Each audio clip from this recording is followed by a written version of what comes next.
And welcome into the Wednesday edition. Robby and Rexrode, 102.5 The Game. Robbie Stanley, Joe Rexrode, Ian Safar here with you on this Wednesday morning. We are presented by Green Ventures Landscaping. Get thicker grass, better color, fewer bare spots with turf application. Visit greenventureslandscaping.com. Live from our Busy Bee Plumbing, Heating, and Air Conditioning Game Nashville studios, home of the $99 yearly Beehive membership where the buzz is always about great service. Joe Rexrode, good morning. How we doing? What's going on? Doing okay. Tired, not because I watched this Knicks game that I'm watching the highlights of behind you. My goodness, what a comeback. Excited for Ian. Not excited to hear but Kuharsky act like he gives a crap later. But because I stayed up over at Oakland High School, watched a little, Nolensville baseball state quarterfinals victory over Cookeville. Great game, 3-2. Great game. But late game. Went way too late. You know, these games are scheduled a certain time. Then Sure. Earlier game goes a little later. You know how it goes. Tuesdays for nights. That is right. Tuesday is for nights. And Wednesday and Thursday and hopefully Friday. And Friday, we might be looking at Nolensville, Ravenwood for the whole thing, for the whole enchilada. If so, I mean, we need – you and Kuharski got to be mic'd up. That would be good. And also the National Guard would be good. I'm going to give them a little warning that this is possible. Yeah, there we go. Ian, how we doing? What's going on? Good morning. A little tired myself, but doing just fine, thanks. Kind of watched the first half of the basketball and pretty much was like, okay, guess this is how it's going to go. Knicks looked very out of sync, like they haven't played in a week or whatever. Missing shots, bad shots. Brunson, some major bricks. Everyone just kind of looked out of sync. Saw they were down at halftime. So, I watched the first half. Then I tuned out for a little bit. Checked that it was back in overtime. Flipped it back on and kind of caught up a little bit. Saw Brunson take over the fourth. So, quite the game, but a little tired as well. But I'm good, thanks. Happy Wednesday. So, down 22 in the fourth. My goodness. In the fourth. With like 7-something left. Yeah. That's a tough one. That's tough scene there, Cleveland. That's an impressive choke job. It really is. They just attacked. Especially for a playoff game. Brunson went at James Harden over and over. That's what I would do in the fourth quarter. That would be my strategy. Yeah. If you're going to guard me with James Harden, thank you. 44-11 run to end the game for the Knicks. 44-11. Yeah. My God. That's what I would do if I was the Knicks. I'd find where James Harden was. Like, we're going to go over there. All right, cool. Let's do that. Yep. So congratulations to Ian Safar and the New York Knicks. We will not include Kuharsky in that congratulations until we determine later in the show whether or not he actually watched any of it. Oh yeah, he'll talk like he cares. Okay. He'll act like he cares later. We'll get into that. Speaking of Kuharsky, Kuharsky in here an hour early today, so he is going to be in at 7:00, and he'll be with us for I believe about an hour and 15 minutes before he goes and handles some other duties that he has. But Kuharsky going to be early on the show today, so looking forward to that. We will get into the Nashville Super Bowl with him. We'll get into all things Tennessee Titans with him. We'll take your questions for PK at 615-737-1025, our phone number. Joe, it is official, unanimous. The city of Nashville has been approved to host the Super Bowl in 2030. So that was put out there this week that the vote was taking place, and it was a unanimous vote, 32-0. In favor of Nashville being the host city for the Super Bowl in 2030. So I don't think a huge surprise there, but anytime it's unanimous, you look at it, you say, all right, Houston, way to go. Nice job. Or way to go, Indy. One of the Earthstays weren't wearing all these headsets and came down and said, we're going to vote now. It was good stuff there. So congratulations to the rest of the AFC South for not being bitter and approving Nashville as the Super Bowl city in 2030. I'm a little disappointed. An Irsay, a McNair, a Khan. No one wants to get in there and throw up a middle finger. Who cares? It's not going to change anything, right? But it's just a little bit of I mean, well, Houston in particular. Houston, what? They got one Super Bowl, right? I believe that is correct. They got the one Super Bowl. And I don't see it coming back anytime soon, right? So they're sitting there. They got two of the new stadium. Okay, two of them. They've had two? Yeah. Okay. 2004, 2017. Okay, 2004 and 2017. That's right, the Jake Delhomme. Wow, good job, Tom Brady. You beat Jake Delhomme and the Panthers. Congratulations on your Super Bowl ring there. That game was famous for different reasons. That was the Was that the- Timberlake. That was the Janet Timberlake Jackson. Janet Jackson's at Halftime halftime. And then what the heck was the other one? That was the Brady Falcons game. I didn't realize that both of those were in Houston. Okay. But okay, so they're sitting there like, when are we getting another one? It's a decade later. And by the way, there's nothing we know the Super Bowls for the next however many years, right? Yeah. And Houston gets nothing. Yeah. And Nashville gets this one. And I bet you Nashville gets another one before Houston gets another one. I'm just saying, McNair family. I wouldn't be too happy if I were you. Also, enjoy those Houston Oilers uniforms. Yeah, I was gonna say they're on fresh Sundays off this fall. fresh off half your city, or maybe more than half your city, thinking that the Titans just stole your unis. So could have been petty about it, but they weren't. Your baseball team cheats too. So I mean, there's a lot going on down there. I could be getting hockey at some point, though. That's true. Finally, See what happens on that front. yeah. Yeah, I mean, nobody opposed it. So look, I think when you look at it as an NFL owner, you're like, yeah, that'd be pretty cool. I think that city would be pretty cool to host the Super Bowl. And I knew, when it was approved, Goodell, the first thing he would bring up was the draft. And I think literally the first 3 words in his release was, the NFL draft in 2019 was awesome. It was one of the greatest fan events in the history of our sport that took place in Nashville. So it's like, yep, I knew that he would go there. And here we are. And now that it is official, it is interesting. And I've seen a lot of people talk about this, and I would agree. As somebody who grew up here, was born in the 90s, we're not that old of a professional sports city when you think about it in the grand scheme of things. Like our football team and our hockey team got here in the 90s. So that's when things started at high level professional sports around here. And to think of kind of going from that to now we are hosting the biggest sporting event in the world when it comes to like a sporting event that takes place every year. I mean, you can have the World Cup, Super Bowl argument all you want, but the sporting event that takes place every year, it's unquestionably the biggest in the world. It's kind of amazing that this is coming to our city when you think about it in those terms. Yeah.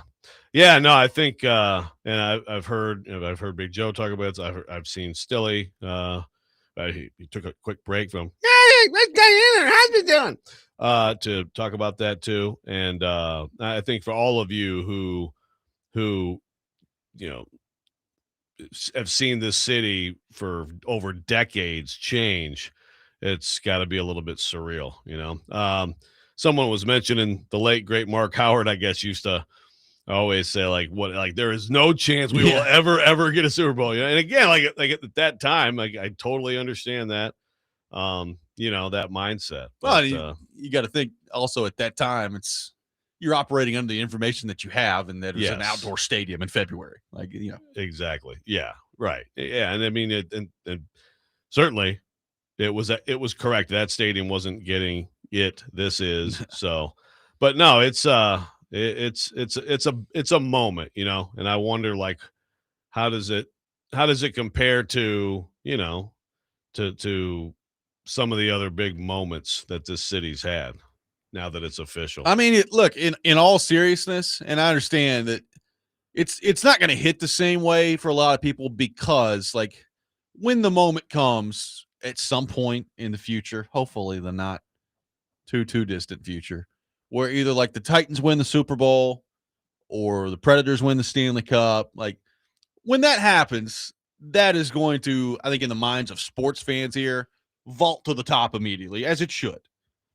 But that hadn't happened yet. The Predators came close in 2017. Titans came close when they first were here and were 1 yard away from the Super Bowl. But you haven't gotten that ultimate prize yet of winning a championship when it comes to those two teams. Well, this is, like I just said, it's the biggest sporting event in the world that you've just landed as a city. It's automatically got to move right to the top, right? It's getting the biggest sporting event in the world coming to your city. Well, it's it's kind of but you also have getting an NFL team and getting an NHL team, yeah. Right? So, I guess it's how do you, that changes the whole city permanently, right? Yeah. So, I guess I might put those two things first.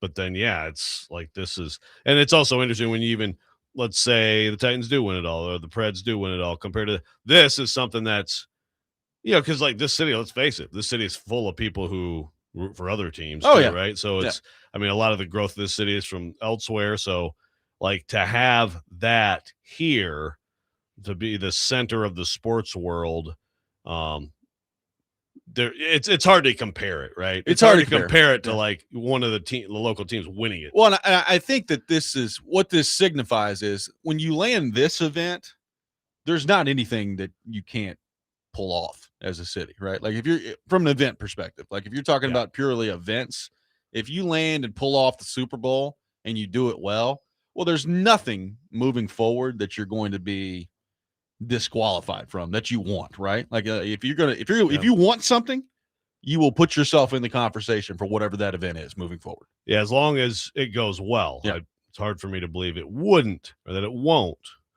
But I mean, this is the ultimate. Someone's already mad at you about the World Cup Super Bowl thing, but it's like you said. I said it's the year. I said annually. Yeah, and the World Cup last check, buddy, doesn't take place every year. So put on the listening ears and let's get up this morning. It is the first segment. Yeah, 615-737-1025. Yesterday's first segment was awesome, by the way. That's what I hear. 615-737-1025 is our phone number. The Super Bowl officially coming to our city.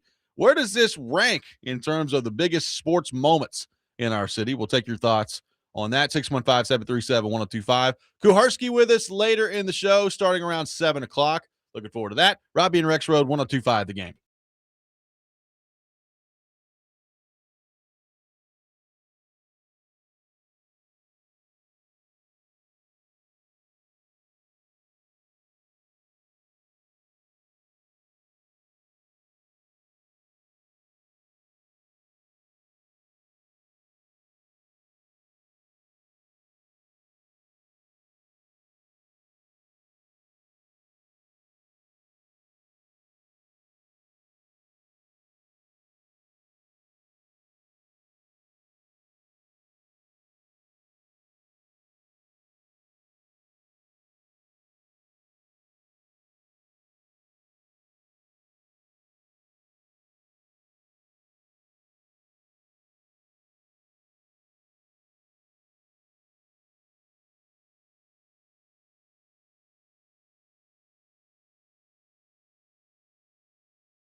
Don't miss GalaxyCon at the Nashville Fairgrounds coming up May 29th through May 31st. It's a 3-day festival of fandom with celebrities, artists, entertainers, and more. For more information, visit thegamenashville.com/events. Taking your thoughts on the Super Bowl coming to Nashville, 615-737-1025, and trying to put in place where this ranks in terms of the biggest sports successes in the history of our city. JW on the text line says, unless the Titans are in it in 2030, I don't hold this in that high of esteem as a sports moment for the city. Think about the draft, which is one of the biggest moments any draft has ever had. But we don't talk about it nearly as much as we do the Music City Miracle. To me, the Miracle is the top 3 moment in the sports history of Nashville, and it's not 3. But when Cam leads us at home to a Super Bowl in 2030, that'll be our moment. This is from JW on the text line. I guess I hear what you're saying there. That's why I go back to it's just so hard to compare, because on the one thing you're talking about, like in your heart of hearts, the team that you're pulling for, and this just really has nothing to do with that, unless, to your point, JW, they're playing in the game. So there's also that. But I do think from an accomplishment standpoint as a city, like I said last segment, I mean, this is the pinnacle of what an event that you can attract as a city here, and nothing is off the table for you now when it comes to events that you're going to want to host from here on out.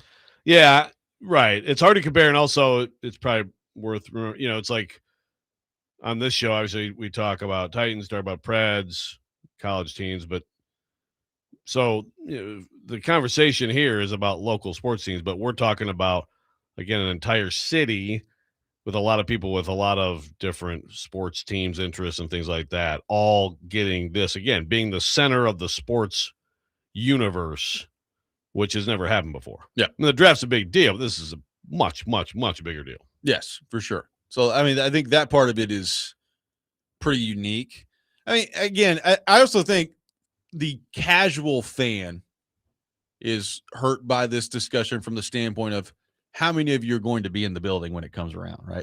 Like how many fans there'll be some, right? Like some people are like, well, the Super Bowl's in our city, and we think it's going to come back at some point, but there's no guarantee. We're going to find a way to get in there, right? Some people will take that approach. I think a lot of people that are listening and that want to go not going to be able to, because they're going to look at the prices and they're going to say, oh my goodness, like I can't do that. Like it's crazy the amount of money it's going to take to get in there. So there's that part of it too. And it's like, yeah, maybe you go enjoy some events at the convention center or other places that they've got it. But in terms of the game itself, there's just going to be so much demand for it and so much corporate money in it that it's hard to get that excited about it if you're a casual fan. Like some of my buddies were talking about it, and they're starting to look at like, your average Super Bowl price, and they're like, count me out. Can't do that. So I'll just watch it from the house. I think Kuharski put some, Kuharski's got some kind of deal going with somebody. So maybe he can come in and tell us how we can get somebody in or sneak somebody in. Maybe someone could, intern hit him in the. Intern's Paul allowed. Yeah. Yeah. Another photographer. Yeah. Or maybe someone could just attack him in the alley and take his credential, whatever the case may be. But yeah, you're a casual fan and you're like, I'm not going to miss a Super Bowl in my own city, then yeah, you're going to spend thousands. Yeah. So I don't know. How does it compare to freaking Taylor Swift? I mean, I'm still, I take out like 2 other mortgages on my house to pay for Caroline to go to see Taylor Swift. So, but no, this will be a little more than that. Yeah. I mean, what if Taylor Swift is part of this? Well, that's the thing. I was going to say, you may get 2 for 1. Seriously, like if she, if she actually agreed to do it, because that's what they have to do. They have to try. That makes the tickets even worse, right? Like, oh yeah, like that. Yeah. Like I'd like to see what the impact on tickets on the secondary market price is just by her agreeing to do the halftime show. Yeah, I mean, if you're looking for cheaper tickets in like the secondary market, you need some bum to go out there and play the halftime show, right? Like, redo of Maroon 5. Yeah, there we go. Maroon 5 part 2. Point 2. Yeah. Get out there. Let's do that. How did they ever let them? Don't get me started again on this. Jared and Springhill's talking about PK getting a hairstylist. Okay. Oh, yeah, there you go. I'm bringing in my hairstylist. One texter asking if there's a lot of fan interactive stuff at the Super Bowl. I thought it was mostly media. There's a lot of fan stuff that they put on there. I think, yeah. I think just Well, like and let the me tell you- Final Four, any of these big events, they have an area for kids and Yeah. different stuff. Yeah. Well, and they will magnify that here too. There will be intentional stuff. I mean, Broadway will be crazy, right? Yeah. Well, that Yeah. and Yeah, everything, that whole there'll be strip. events spread out. Yeah. Well, another thing that, and I don't know this, and I probably should, but like when the Super Bowl, when it actually happens, how built up will that side be? I think pretty significantly. I don't know if everything will be done, but I think their goal is I think that's part of why it's happening when it's that's happening. the time. Is that yeah. they hope to have most of that done. Yeah, I've heard Paul and Braden talking about this on their podcast about what could be built over there. Like TCAP, I think, is moving their building over there, and it's supposed to be TPAC, yes. Did I say TCAP? TCAP, yes. Yeah, the testing. Those are testing going on. That's fine.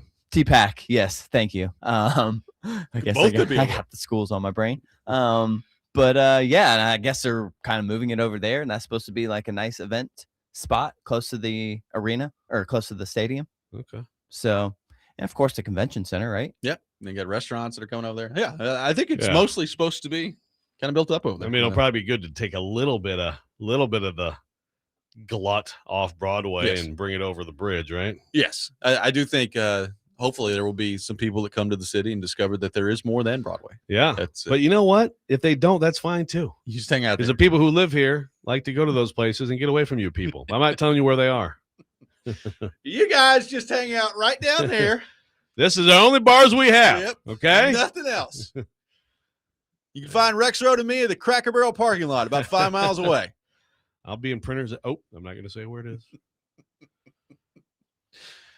It's amazing. It's like a 80% of the tourists, have no idea that exists. You still get, about 20%. Yeah. Trickle over there. I mean, I've had, the idea of like Schefter wearing a cowboy hat, riding a mechanical bull in my head for all week now. So, I mean, in my mind, that's got to happen at some point around here. I feel bad for your brain. I know. Good Lord. Same. It's almost as bad as thinking about Maroon 5 playing a Super Bowl again.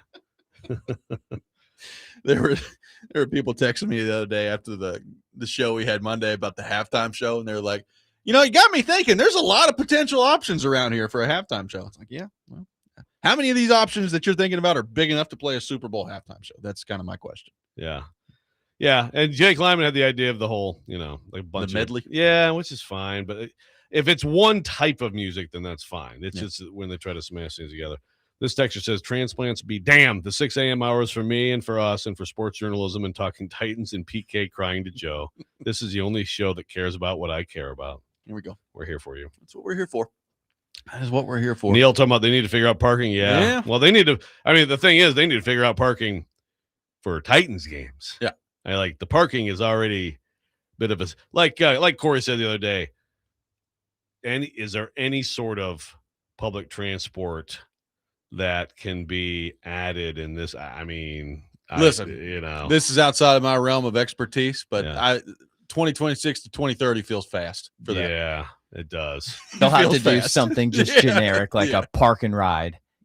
Park Just pedal taverns, just absolutely up the wazoo. and just like I don't know, park somewhere east of town, west of town, and shuttle a bunch of people back and forth. There are- Robbie's front lawn, they're gonna have to- $50 a pop. Yeah. They're gonna have to do something. Murfreesboro, Vingan's- I don't know. Vingan's already talking about Airbnb in his place. I don't blame him. Do it. And there are some people that I know that are taking like the complete opposite approach to this, and they're like, all right, so February in 2030. Orlando's nice that time of year. Let's get out. Let's 1, go 2, do 3 something Cancun. else. Yeah, let's Yeah. get on out of here Yeah. while this is going I on. get that too. But yeah, I'm You excited. got plenty to of see time it. to prepare for it either way, whether you're staying or whether you're going. You got plenty of time to prepare. Yes. But yeah, and also we're still adding a lot of hotels, right? Yeah. Like we've added a lot, but there's a lot to come. So Yeah. I don't think will we end up needing all those? I don't think that by the time that gets here, that hotel is going to be a problem. There's going to be a lot of hotels. Yeah. It's like, wow, there's another hotel they're building downtown. How about that? Build some parking ramps with them, please. That'd be nice. 615-737-1025 is our phone number, 615-737-1025. We'll continue to take your thoughts on the Super Bowl coming to Nashville coming up next. Robby and Rexrode, 1025 The Game.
Welcome back in, Robby and Rexrode, 102.5 The Game. Taking your thoughts at 615-737-1025. The Super Bowl officially coming to Nashville.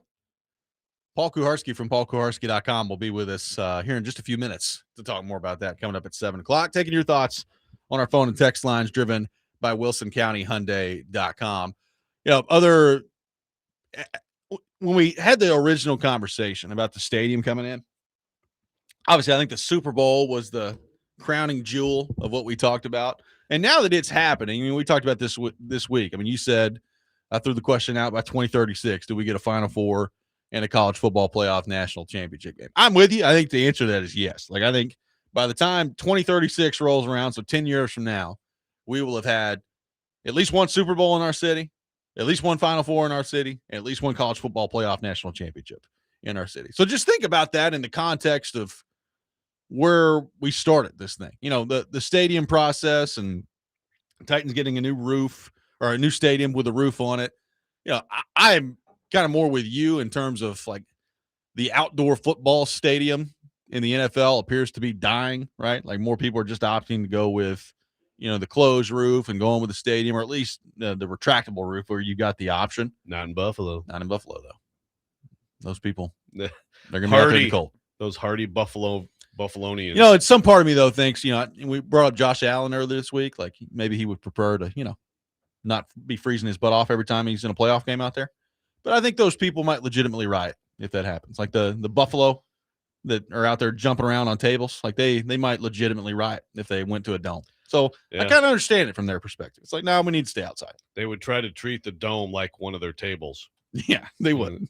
Parachute, or they'd like airdrop. Yes. And crush the roof. One texter says this: as the Super Bowl coming to Nashville will provide a significant economic impact for the region. For the people, not so much. You hit the nail on the head.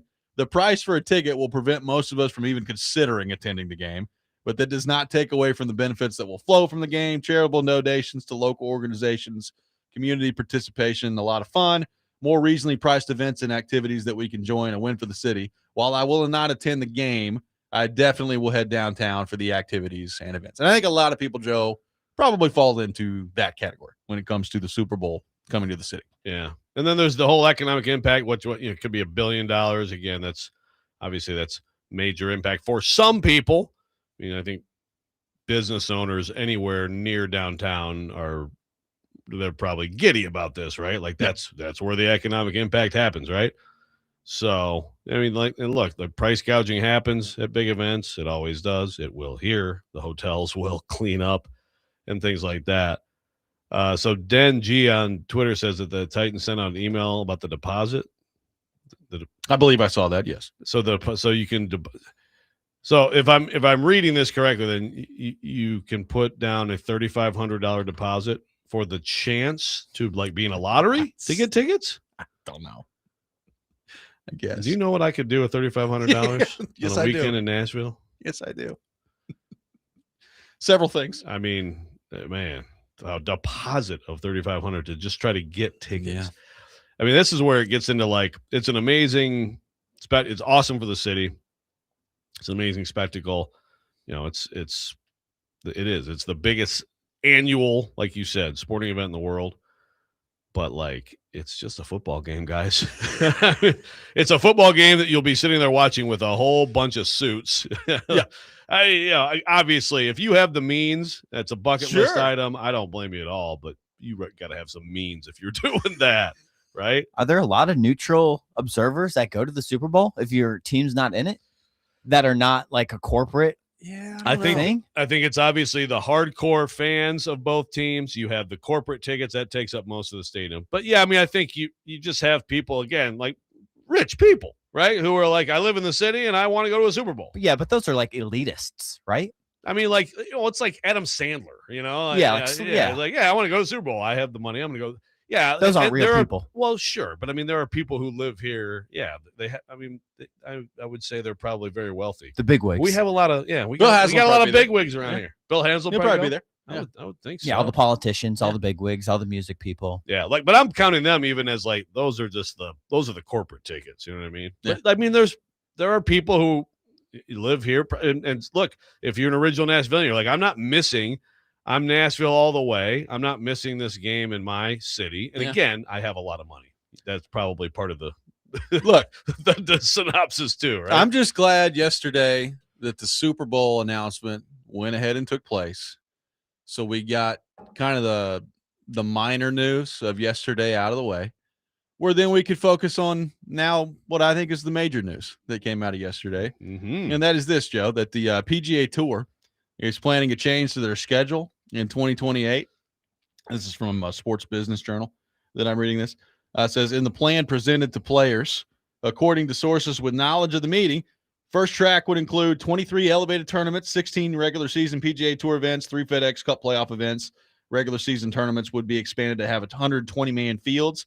Included in that first track, they're talking about the link to hit bigger markets, and sources said Boston, Philadelphia, Denver, Nashville, and San Francisco are under consideration for the PGA Tour coming to town, baby. So Super Bowl, move aside. Here comes the PGA Tour. Glad we got to the real announcement yesterday. Hey, I'm excited, man. I hope it happens.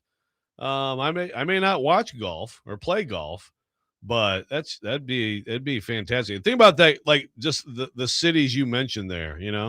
Like we get mentioned with, Boston, Philly, San Fran, and Nashville naturally, right? Yeah. That would be huge. That would be really cool, truly. Hey, man, some of my favorite sports writing memories covering the Oldsmobile Classic LPGA Tour. Yeah. Lansing, Michigan. Annika Sorenstam. I mean, there's no details in here about, like, if Nashville is decided to be an area where the PGA Tour comes. Like, it doesn't say what course it would be. Like, I don't know if it'd be Vanderbilt Legends or what it would be. But apparently they're under consideration for bringing the PGA Tour a new event here to Nashville. So all kinds of events coming to our city potentially. Good stuff. That is interesting. So Nashville Legends would, because we got a lot of We good got plenty courses of courses around here. Yeah.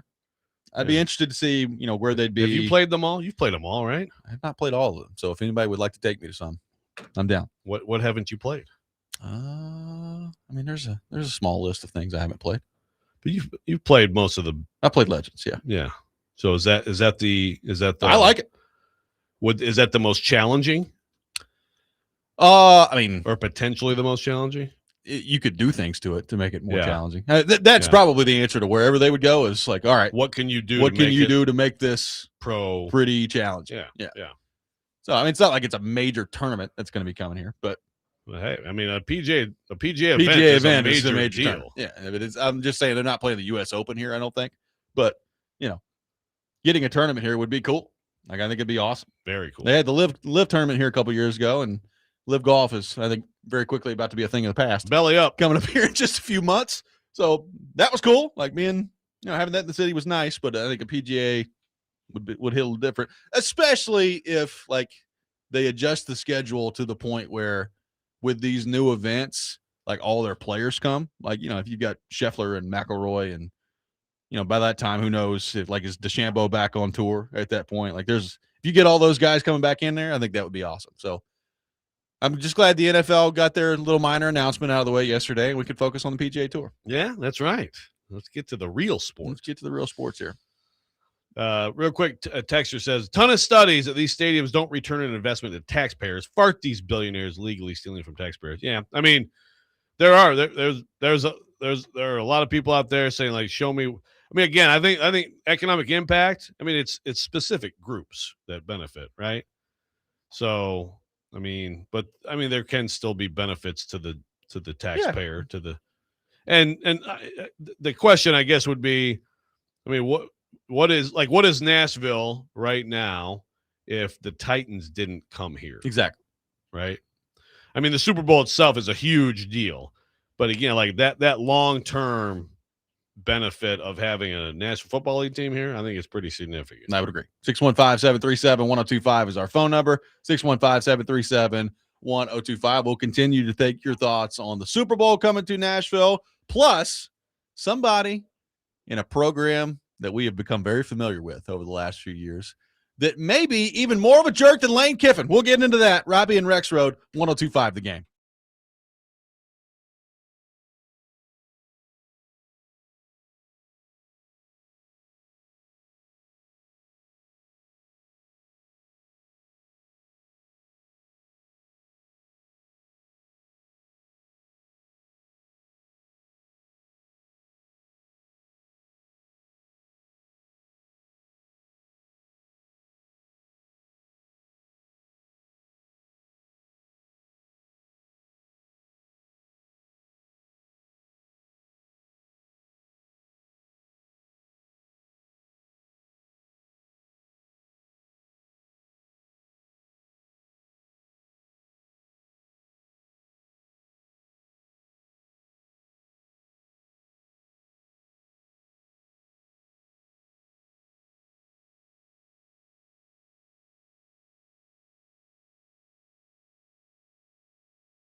Today, the Nashville Sounds taking on the Durham Bulls. First pitch at 5:45. Catch all the action on 94.9 The Fan, presented by Twin Peaks, Family Leisure, and Social Cantina.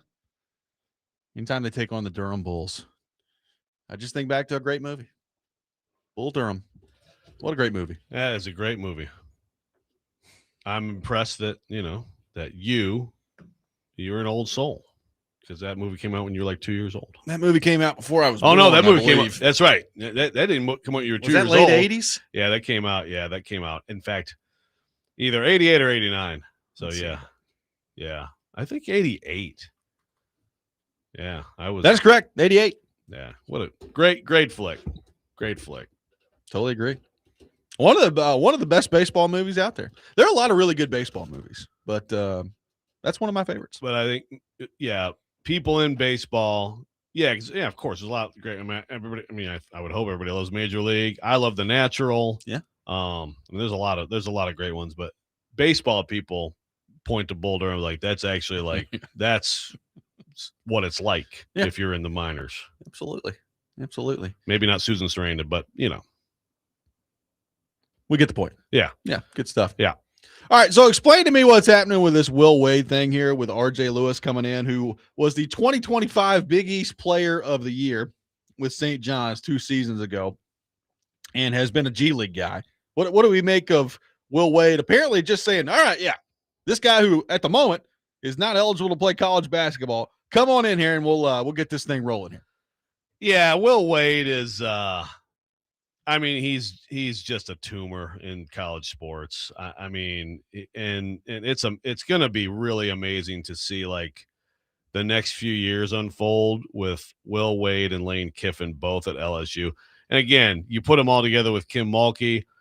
Kim Mulkey says some stuff that makes people mad and all that stuff. She's a great coach. She's going to do her sideline antics, but like she actually has a program, recruits to it, competes for championships. Like it's I actually feel bad for her to be associated with these losers. I mean, seriously.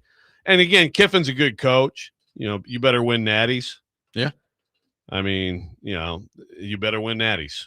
But Will Wade is, first of all, it's just LSU has somehow, after all the stuff that happened, it's hilarious that they hired him back. It's hilarious that he gets this opportunity, the second chance, goes to NC State, screws them over immediately. And now he's just trying to, he's trying to add, first of all, he adds, this guy making more than $1 million, who's 26 years old, Euro player, Yam Madar. Yeah. So he's about to be 26 years old, so why not? Yeah, sure. But now RJ Lewis, a Big East Player of the Year for Rick Pitino 2 years ago, has signed NBA contracts, G League, all this stuff, and he's just trying to add him again. Like that's against the rules. It's not allowed. But will Will Wade find some goofball judge in Louisiana to get him a temporary restraining order? Yeah. I guess, I guess so. It's just, like if you're an LSU fan, again, if you're an LSU fan and you're excited about Lane Kiffin, fine. You hate him when he's not yours. You love him now. You hope he gets it done. He's a good coach. He's demonstrated some of that. Yeah. So, okay. I mean, it's going to be fascinating to see. You got Brian Kelly. Everybody's so excited about that. Now Lane is, he's different. The AD, Lane talks to people. Okay. We'll see. But how are you excited about Will Wade? What has Will Wade ever done or won? He has cheated. He's cheated to the absolute nth degree, to the point that the FBI is like, good Lord, we got all this stuff on him. I guess we'll release it to the world. This guy's cheating so much that even we, like our wiretaps are picking stuff up left and right. I mean, he's cheated and he will cheat to the absolute hilt, to the nth degree. But what has he ever done? He's won nothing. They're enamored with this guy. So now he's just he has no high school recruits at all. It's all portal. And again, it's his first year. So you understand a little bit of that. But the way he's going about this, and I tend to, I don't always agree with Jeff Goodman, but Jeff Goodman kind of lost his mind on this yesterday. Will Wade, I wish you didn't come back to college basketball. Honestly, I mean that. I like Will. I've known Will since he was an assistant at Harvard back in 2007, 2008. But, man, you suck for college basketball right now. Seriously, you suck for college basketball. You're making it into a mockery. And look in the mirror and understand it's not just about you. This is about more than just you. This is about the sport of college basketball. Have some pride. Have some dignity. Don't try to ruin the sport. Don't try. The first time was when you hired Slick Rick Stansbury. That was the first time when you got to LSU that you were going to muck it up as much as humanly possible. I know people are trying to push the rules. I get it. Scott Drew did it last year with James Najee. Nate Oates did it last year, obviously with Charles Bediako. But this is ridiculous. And he went on and they said a lot of swear words that you can't play. So, but it's just, I mean, yeah. Did I say Brian Callahan? Did I say Brian Callahan when You I said meant Brian Kelly. Okay. Yeah. I thought I said Brian Kelly. Yeah. This guy says, wake the hell up, Joe. Well, I think you need to wake the hell up. But, Corey from Mount Juliet is an NC State fan. I hope Will Wade fails miserably in the worst possible way. Not that I'm bitter or anything. Yeah, of course, NC State fans feel that way. I think all this stuff, the Bediako stuff, I mean, it's ridiculous. And, it was great to see the Bediako, cooler heads prevail on that one and the correct ruling to come into play. Although there were still teams that, Auburn's like, wow, I wish we didn't have to play them with him, But the fact that Will Wade is trying this stuff just makes him that much more of a villain, which, again, I think he loves that thing. But, again, what has he done? Well, he's done nothing. Well, and how much do people care about LSU basketball? I'm even asking LSU fans. How much do LSU fans care about LSU basketball? I don't know the answer to that. Yeah, it's it is a program with a lot of history, obviously. You got Pete Maravich. I mean, the Shaq, Chris Jackson, Sure. Stanley Roberts teams. You've had some great teams, and actually Dale Brown, and there was a guy who, even for the SEC at the time, I think led the way in in pushing the boundaries. And Ben Simmons? You got the Ben Simmons, sure. There you go. But I mean, yeah, it's a good question. But obviously, I mean, they went all in to get him back there and think that he's a good coach. But yeah, this is if this stuff works for him, it's just so bad, And you hope. I mean, again, we've got a judge right now. The Sorsby case, right? Yep. And it's just always, and the judge is always like someone, there's always pictures of the judge, there's pictures of the judge with the Texas Tech, right? Yeah. And it's now sometimes that was true with the Bediako judge. Yeah. He was Mr. Crimson Tide and he had the correct ruling. So we have to hope that, these judges actually care about their jobs as judges. Because if any. Wreck them. Yeah. Yeah. Because, I mean, you have to not. To allow an RJ Lewis, who again is left, went to the NBA, has been traded in the NBA. Yeah. I mean, what are we doing? Just let him play college basketball. I mean, yeah. So hopefully it doesn't work, and hopefully Will Wade just has a miserable time. I don't know who. If you could pick one of the two to fail just miserably, just Kiffin. Yeah, I think most people say Kiffin. It's a bigger deal. It's football. Yeah. And we're talking national championship expectations. But I think Wade would be a nice consolation prize for the country. I mean, I'll take either one for sure. But I would pick Kiffin. 615-737-1025 is our phone number. 615-737-1025. We'll be joined by Paul Kuharsky from paulkuharski.com coming up next. Robby and Rexrode, 1025 The Game.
Stand back.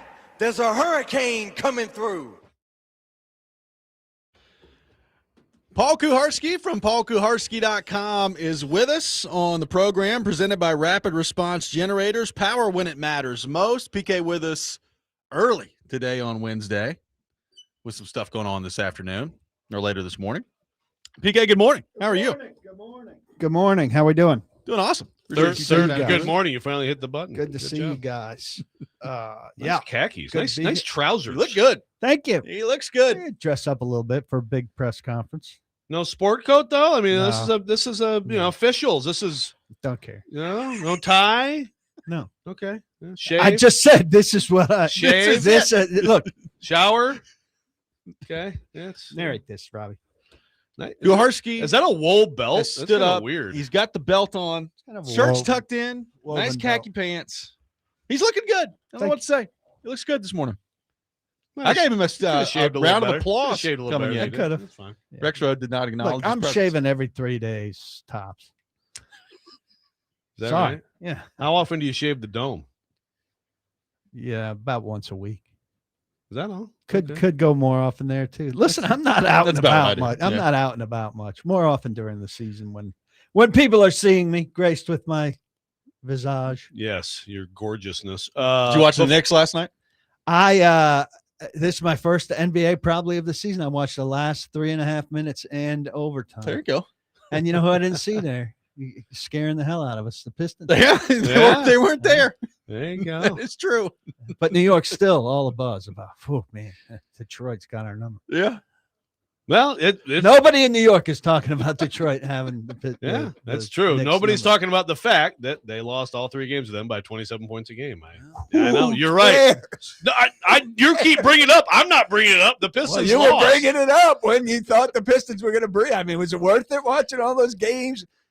He goes to Nolansville games so he could get out his phone to watch a team not advance. By the way, we looking forward to maybe Friday night? Little Nolansville, Ravenwood potential action. I hadn't looked state ahead, championship ahead on the bracket. This I have to say, it's pretty crazy that like they're playing tomorrow at like noon. Yeah. It's exam week. today. Playing today at noon and Yeah. tomorrow. I mean, You'll look, figure it look, out. I'm a kids. big sports guy, and I like sports, but like either school or both, if they're in, if Ravenwood's in the state championship, they miss graduation. Yeah. Like, what is that? Graduate on the field. I'm sorry. I get it being big, Yeah. but it's not that big that you miss graduation for it. Yeah, I mean, Just schedule better. and Yeah. well, yeah. I mean, stuff like this, I think, has been happening in this country for decades and decades. And it happens. You have sports that conflict with other Oh, things. you're fine. He's fine with it. Well, I'm Yeah, just- it happens. Well, you're acting like this is some new thing that's never happened before. Well, it's Yes. a new I thing mean, in terms of coming close to touching my life. Yeah. So now I see it, and I think it's BS. okay. Like, how can you schedule state championship games that coincide with some of your membership's graduation?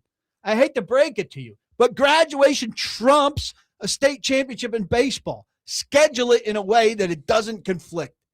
It's asinine. Hey, you go. I mean, I had a kid who flew back and forth from whatever Indiana for the rugby nationals and then graduated and flew back. Well, I that's don't know. rugby. They're new and they have no idea what they're doing and don't care. Well, actually, the thing is that that was national. So for most of the people participating, they graduated a month later. Yeah, right. it's true. Yeah, so it actually was good scheduling nationally. But yeah, this stuff happens. That's my deal rant. with it. Live with it. TSSAA. It happens. Look So at a what do you want 'em to calendar. do? Look at a schedule. What do you want them to do? Find a time or play in the evening or something where some of your members aren't graduating. It's not that hard. So okay, Put together a master schedule and say, our membership has graduations at these times, so we will not schedule games at these times. I'm sure that would work really well. If someone from the TSSAA is listening to this, Nailed it. please, thank you, Brian Callahan. If you're listening, Yeah, that was good by you. by Did the I way. say You did Callahan? Callahan. Ian, did I say Callahan? You or said Kelly? Callahan. I heard it. I did not pay. I'll have to He's go not- back I'm and gonna listen trust to these this. I guys. wasn't He's paying I'm attention. trusting these guys. He's not paying attention because it was kind of boring. Thank you. Welcome to the show. Nice. So, the Super Bowl coming to Nashville in 2030. Not that that is some huge surprise, but now it has officially been voted on. It has passed, and it's coming here in 2030. So, Paul Kuharski is somebody who's been in this city for a long time. How do you put into scope what this means, the accomplishment for the city, all those things? I mean, I did a little video last night. We don't need 32 NFL owners to tell us we're big time city. I mean, we've been being that for a long time, but it's pretty damn cool to have the biggest annual sporting event in America come to you. I think we'll do a bang up job of it, and barring a weather catastrophe, I think we'll be in a pretty regular rotation that the Super Bowl is going to demand the high level new stadiums, which will put us with SoFi and Allegiant at the top of the list for pretty regular appearances. Now, more stadiums are going to come online, so that frequency might not be every 4 years, but I think we'll have it pretty regularly. It's pretty exciting. I mean, I'm sure people who grew up here, never imagined it. When I came to interview in 1997 and stayed at Union Station and walked through downtown, which was something entirely different at the time, never would have imagined it. And so it's very cool, and it's very exciting. But there are all kind of sides to it. I mean, I think, and I'll write plenty between now and then, $1 billion corporation having senior citizens excited about volunteering to work for them for free in order to get a T-shirt or something is corrupt. Yeah, I like this. Get right into all the nasty stuff about it, PK. And stuff like that. It tends to be ridiculous, but cool as hell that it's going to be here. Cool as hell that I think I'll be in position to cover it, and that the eyes of the world will be upon us. Just don't move here after you see it. So $3,500.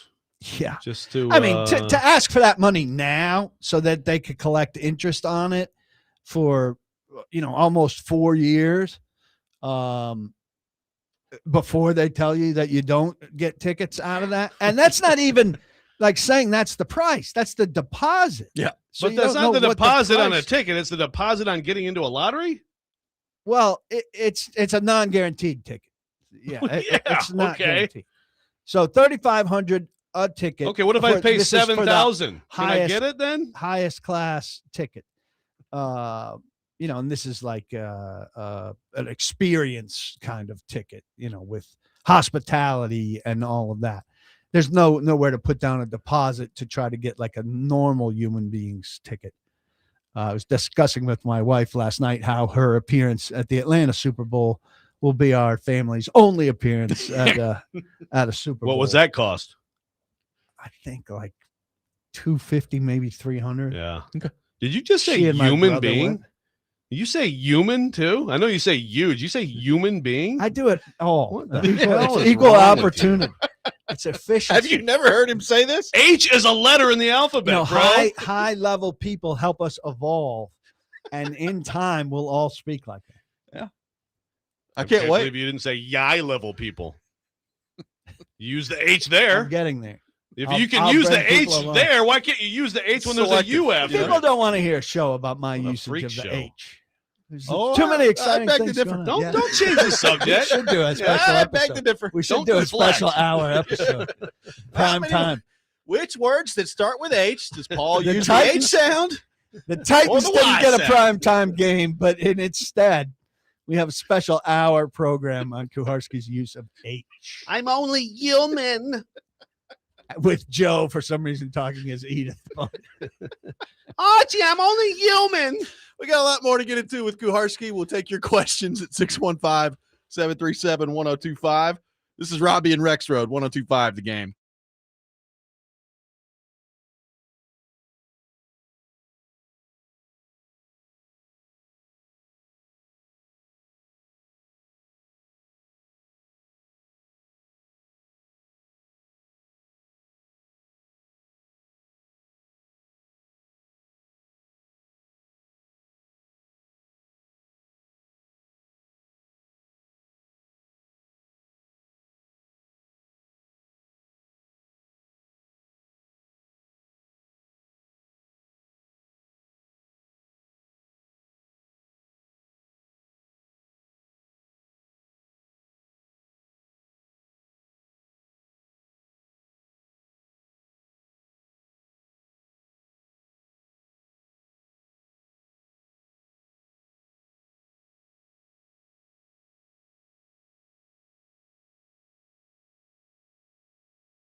Welcome back in. Robby and Rexrode, 102.5 The Game. Paul Kuharski from paulkuharski.com is with us on the program. We'll take your questions for PK at 615-737-1025, our phone number. People wondering, PK, what the infrastructure at the time the Super Bowl comes around is going to look like over there around the East Bank.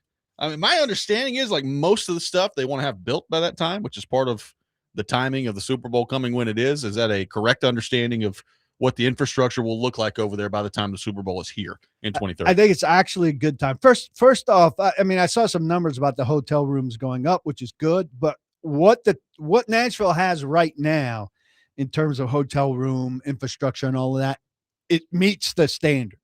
So like we're ready from that perspective right now. In terms of where the stadium is, it'll be at like a point in the whole project of that whole neighborhood where it's like a convenient pause, and there'll be actually some empty space, which is good because the league likes that kind of stuff for staging.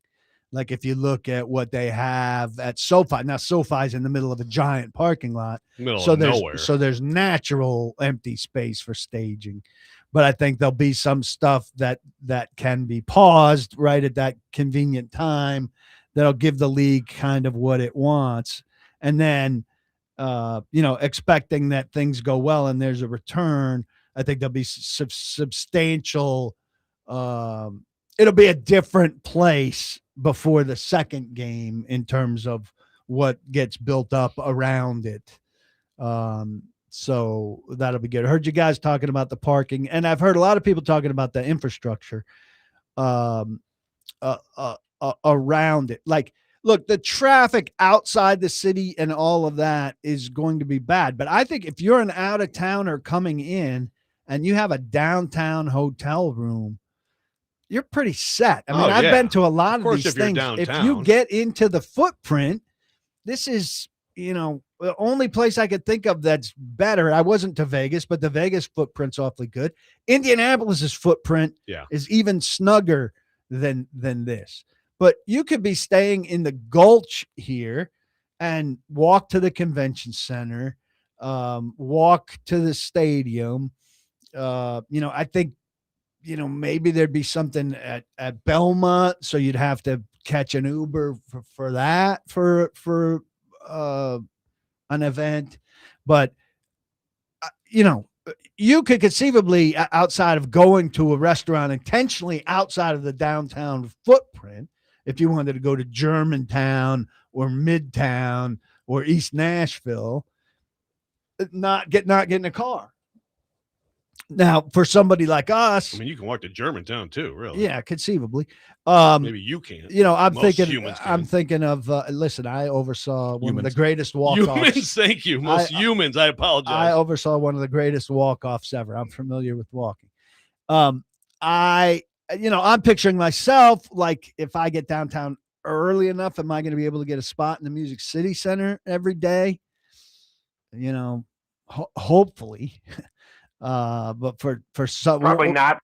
Yeah, for us, I would imagine that you guys broadcasting in Radio Row, which I would imagine would be in the convention center early enough, hopefully. God, I'm already dreading this week now. Yeah, but bold to assume we'll still have a job by then. That's true. Yeah. Or that you and I, PK, will even be alive then. Yeah. Who knows? Yeah. And I mean, this could be a new country hit station. Well, I was more concerned about our performance, but yeah. Yeah. Finally our salaries are pretty large. Chris also is talking about he can't wait to be caller 5 on Robby Rexrode to win Super Bowl tickets in 2030. Come on. Caller 3 this time. Okay. I think it'd be more of a bidding situation. Yeah, I think so. I don't know if we got do a caller pair 5 for starting at $8,500 a piece.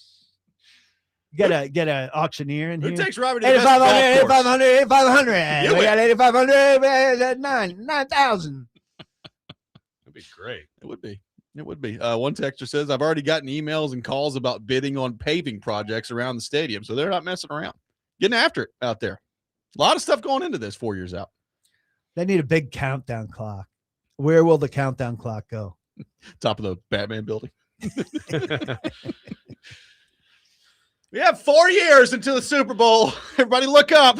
The latest countdown. They do need, and I don't know, maybe they'll unveil something today. There's traditionally like a hometown logo that's the logo until the real logo came out. Yeah.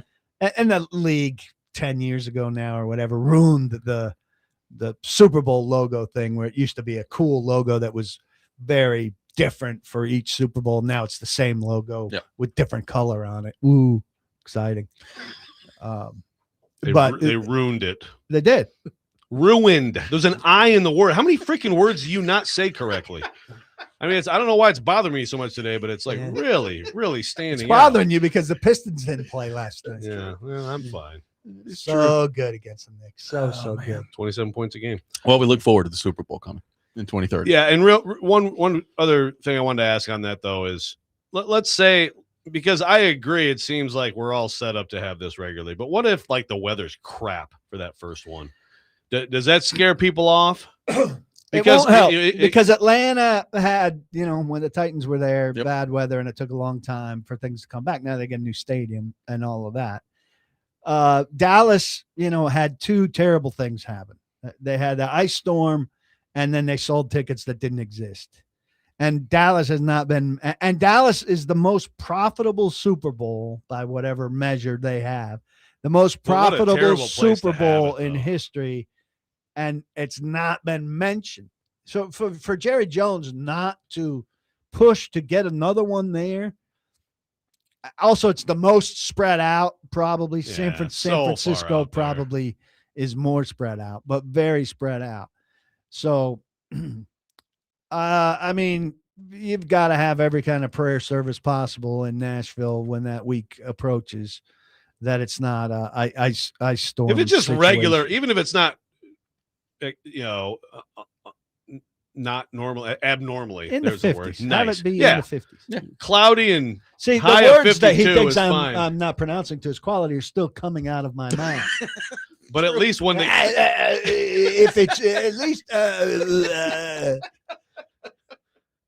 Joe, your response? I'm going to punch you. I mean, fair is fair. Make sure you You're do it gonna on show camera. up with a dotted eye and your nice little shirt there. The press conference. Sounds scary. Still look great though. Yeah. Still look great out there. If we only get the one Super Bowl, is it worth it? Well, they'll get more than one. You think- I've got a lot of thoughts on economic impact if we want to go there. Sure. I mean, I think all of this stuff, it's been proven over time, it's fraudulent.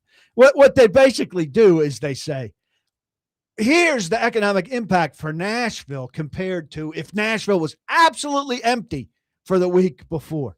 And Nashville would never be absolutely empty for the week. If the Super Bowl didn't come that week, there would still be tourists in Nashville, bachelorette parties, a couple Preds games, a concert, whatever. And they always seem to leave that out in these economic studies. They're like, here is Nashville with the Super Bowl compared to Nashville if there was a nuclear holocaust and nothing was happening. And it's been proven time and time again. That's how they put it. So is there economic benefit to it? Yes. Is it what they paint it out to be? No. And if they painted it out to reasonably, like the comparison that I'm talking about, it would still look good. And Joe mentioned while I was driving in, for specific places, it's fantastic. Yep. But it is not the kind of economic boom to the city that they make it out to be. Like it almost pays for the stadium to have a Super Bowl. Like you're just walking around and just dollars There's are coming all from over the the sky. sky. Yeah. Yeah. Yeah, actually, the Ubers that you take that weekend just to go down and like check it out are going to like erase your own personal economic impact probably immediately. That's probably true. God, the surge pricing that week. Yeah, Whew. and I think you guys mentioned parking. I mean, that's going to be a huge deal at this stadium, period. And for that, they're going to have some really major arrangements. But the single best thing for anybody coming to Nashville for that game, most of whom you mentioned are going to be very rich, is to walk across that damn bridge right to your hotel and go to bed. Yep, no doubt. 615-737-1025 is our phone number. More coming with Kuharski. More of your questions to get to at 615-737-1025. Robby and Rexrode, 1025 The Game.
Welcome back in, Robby and Rexrode. Subscribe to our YouTube channel at 1025 The Game for live shows and exclusive content. Paul Kuharski from paulkuharski.com is with us on the program right now, taking your questions for PK at 615-737-1025. Hey, a couple things we got to take care of with you there, PK. First of all, and I knew that someone would set the record straight here. TSSAA. It's a county thing. Robertson County. Graduations last Thursday, ending last night. Magnet school.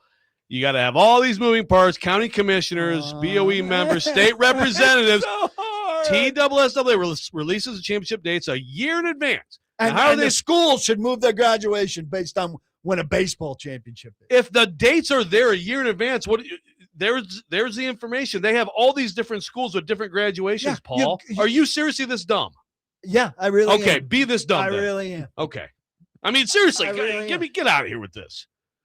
You're being one of those parents right now that's trumping sports over school, and I'm never going to be that. They can't possibly make it work for everybody. So here are the dates. They're always around this time, and this happens every year in every state. Which doesn't make it right. Okay.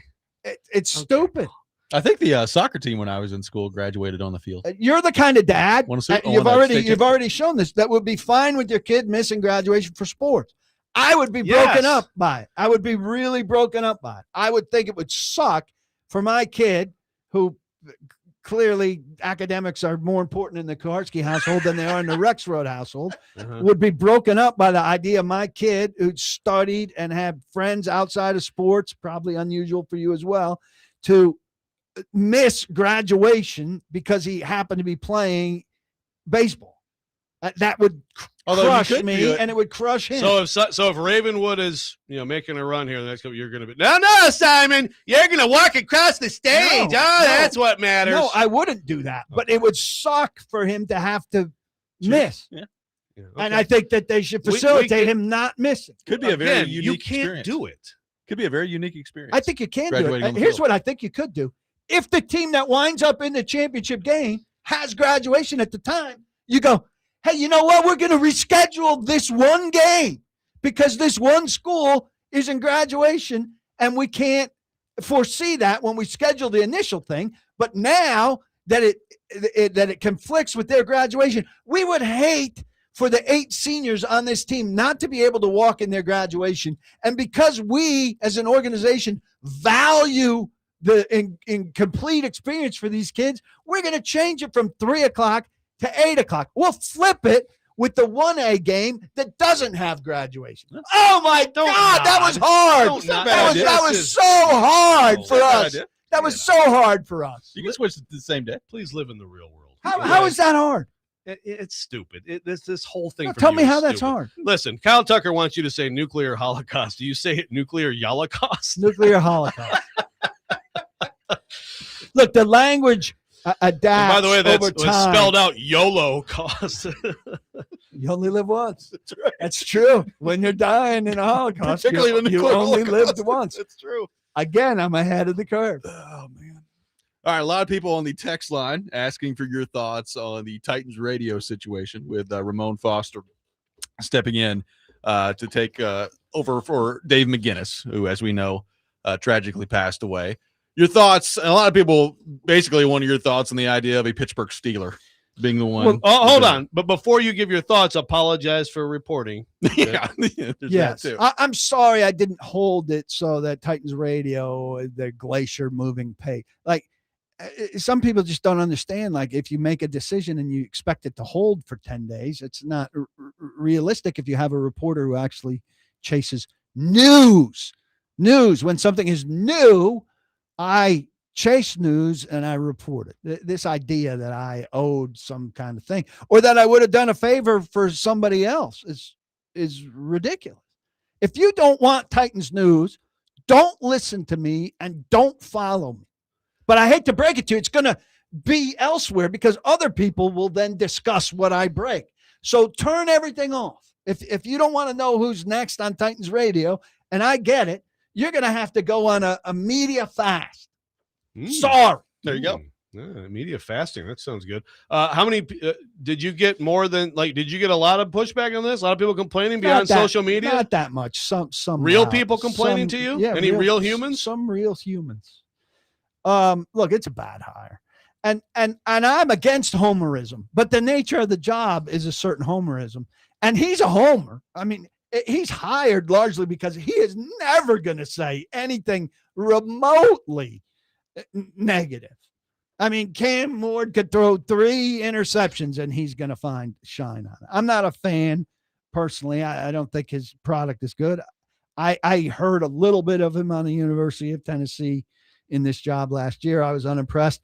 A lot of Vol fan friends that I have were thoroughly unimpressed. But look, you've either failed in 27 years in this stadium to breed guys who are competent for this job, or you just didn't give a hell to go get one. You knew there was going to be pushback and you don't care. And these decisions, they just stuff that's important like this, some of it, they're very ho-hum about it. Oh, Ramon's going to be excellent at it. He's going to do exactly what we want and people will get used to it, rather than, why don't we do what we did with McGinnis and turn over every stone here and make sure. Now, if Ramon comes out of that and gets the job, that's fine. But that he's preordained to get the job and that they don't really talk to anybody else about it. It's lazy. Well, okay. So, but it's been reported. I don't know. I think A to Z gets credit for this. Austin, maybe, but if I'm wrong on that, I apologize. And maybe you can set me right, but it's been reported that Mike Keith and McGinnis both essentially are handpicked him to be Dave's successor if Dave retired at some point. So what does that matter to you? Mike Keith handpicks Ramon Foster to replace Dave McGinnis. And then when Mike Keith gets the University of Tennessee job, the Titans make really minimal effort to keep Mike Keith. So they valued his opinion so much that when it came time to really try to knock Mike Keith's socks off and say, you're an indelible part of this organization, we absolutely have to keep you, they don't do that. But his recommendation for the replacement of his partner holds weight. Well, which is it? Well, first of all, I'd like to hear more about that. I didn't realize it was that minimal. I assumed that they did try to keep Mike Keith. That's not my understanding. They said, well, Mike, we know that's your dream job. What can we do? Good luck. Okay. I think I'm not going to say, I don't know. I have not heard. Why do I care about the recommendation if somebody's no longer with my organization? Well, but again, I think the idea being that it was previously, right, that they had discussed it. That's fine. Okay. Can Mike Keith be wrong? Does Dave McGinnis's opinion matter? Does Dave McGinnis? Yeah, it matters some, but I mean, their names aren't on the hire. Burke Nihill's name, Aaron Schwartz's name is on the hire. So are they just going to say if it's not good? Well, Mike Keith, who's gone, and Dave McGinnis, who's dead, they suggested him. It's not on me. That's what the Titans are good at. It's not on me. Yeah, well. And that was the big problem with Chad Brinker. Well, I mean, I make these decisions, but really, my role is kind of hazy here. Yeah. Don't put it on me. Who would your choice be? I mean, Jason McCourty's the absolutely best choice, I think. I would have gone to Jason McCourty and said, what would it take for us to get you to come to Nashville and be Mr. Titan and Mr. Ambassador? People also are very foolishly going back and they're saying, well, why do you have such a problem with this? Pat Ryan was this. They got rid of Pat Ryan because they finally had a Mr. Titan that they could put in the booth. In Frank Wycheck. They were going in the normal direction. This is going in the backward direction. And do you think, listen, Ramon Foster played 11 years for the Steelers. It's natural that he would have black and gold in his blood. They're playing the last game at Nissan Stadium against the Steelers. Now, I mean, is that not going to make fans feel weird? No, it's a good point. I think that's what a lot of Titans They're fans. terrible towels waving in that crowd. Does that not give him some feeling? If it doesn't, he's really, really good. People have feelings being and do their dispassionate. jobs through their feelings, don't they? I mean, if you're in media, I mean, everybody has biases. That's not media. Well, Being the hometown Well, color guy is not me. Let me tell you about Ramon Foster. It's within He does the not umbrella of understand media.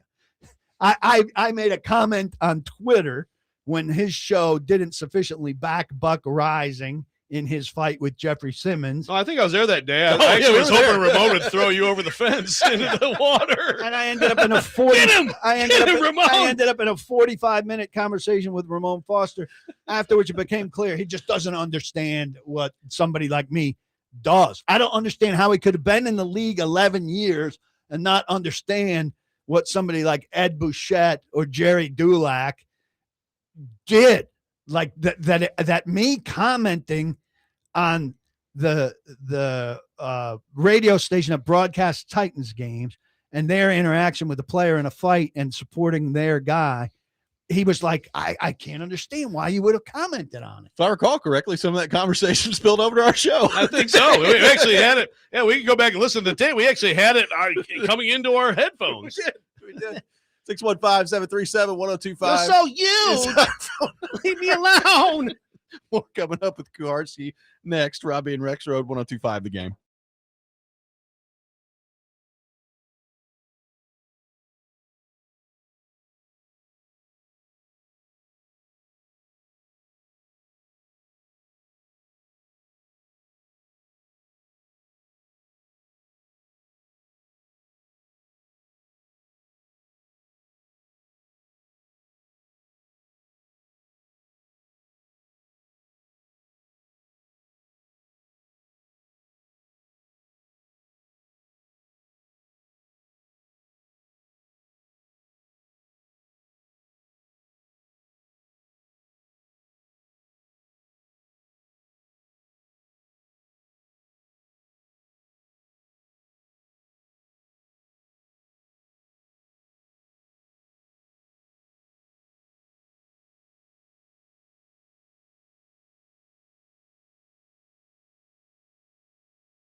Tune in for the Indy 500 race on 102.5 The Game this Sunday. Coverage beginning at 10 a.m. Brought to you by Twin Peaks, home of the 29-degree beer and the Borchetta Bourbon Music City Grand Prix. Paul Kuharski with us from paulkuharski.com.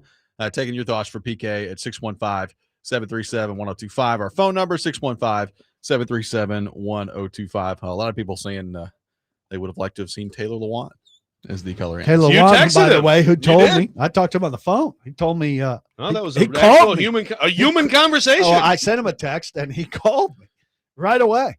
We talked about you and Gout. Oh, yeah? Yeah. Oh, good. The big three of Gout. Hope he knows how much I miss him. And he said he absolutely would have listened based on depending on the money. But I mean, yeah, I don't someone- think it's the highest paying job in the league by any means. Someone asked on the text line about him, and I just said I don't think they could pay him enough. I mean, I guess he could still do the podcast, like, right? I mean, I guess Yeah. he could still. I would do assume, this. yeah. So Well, I mean, Zarzer's doing golf and SEC football. And, yeah. Ed also asked him about Amy Wells. Did she quit because of Booth's decision? Another story you broke. Yeah, he's breaking all kinds of stories. At the expense of humans.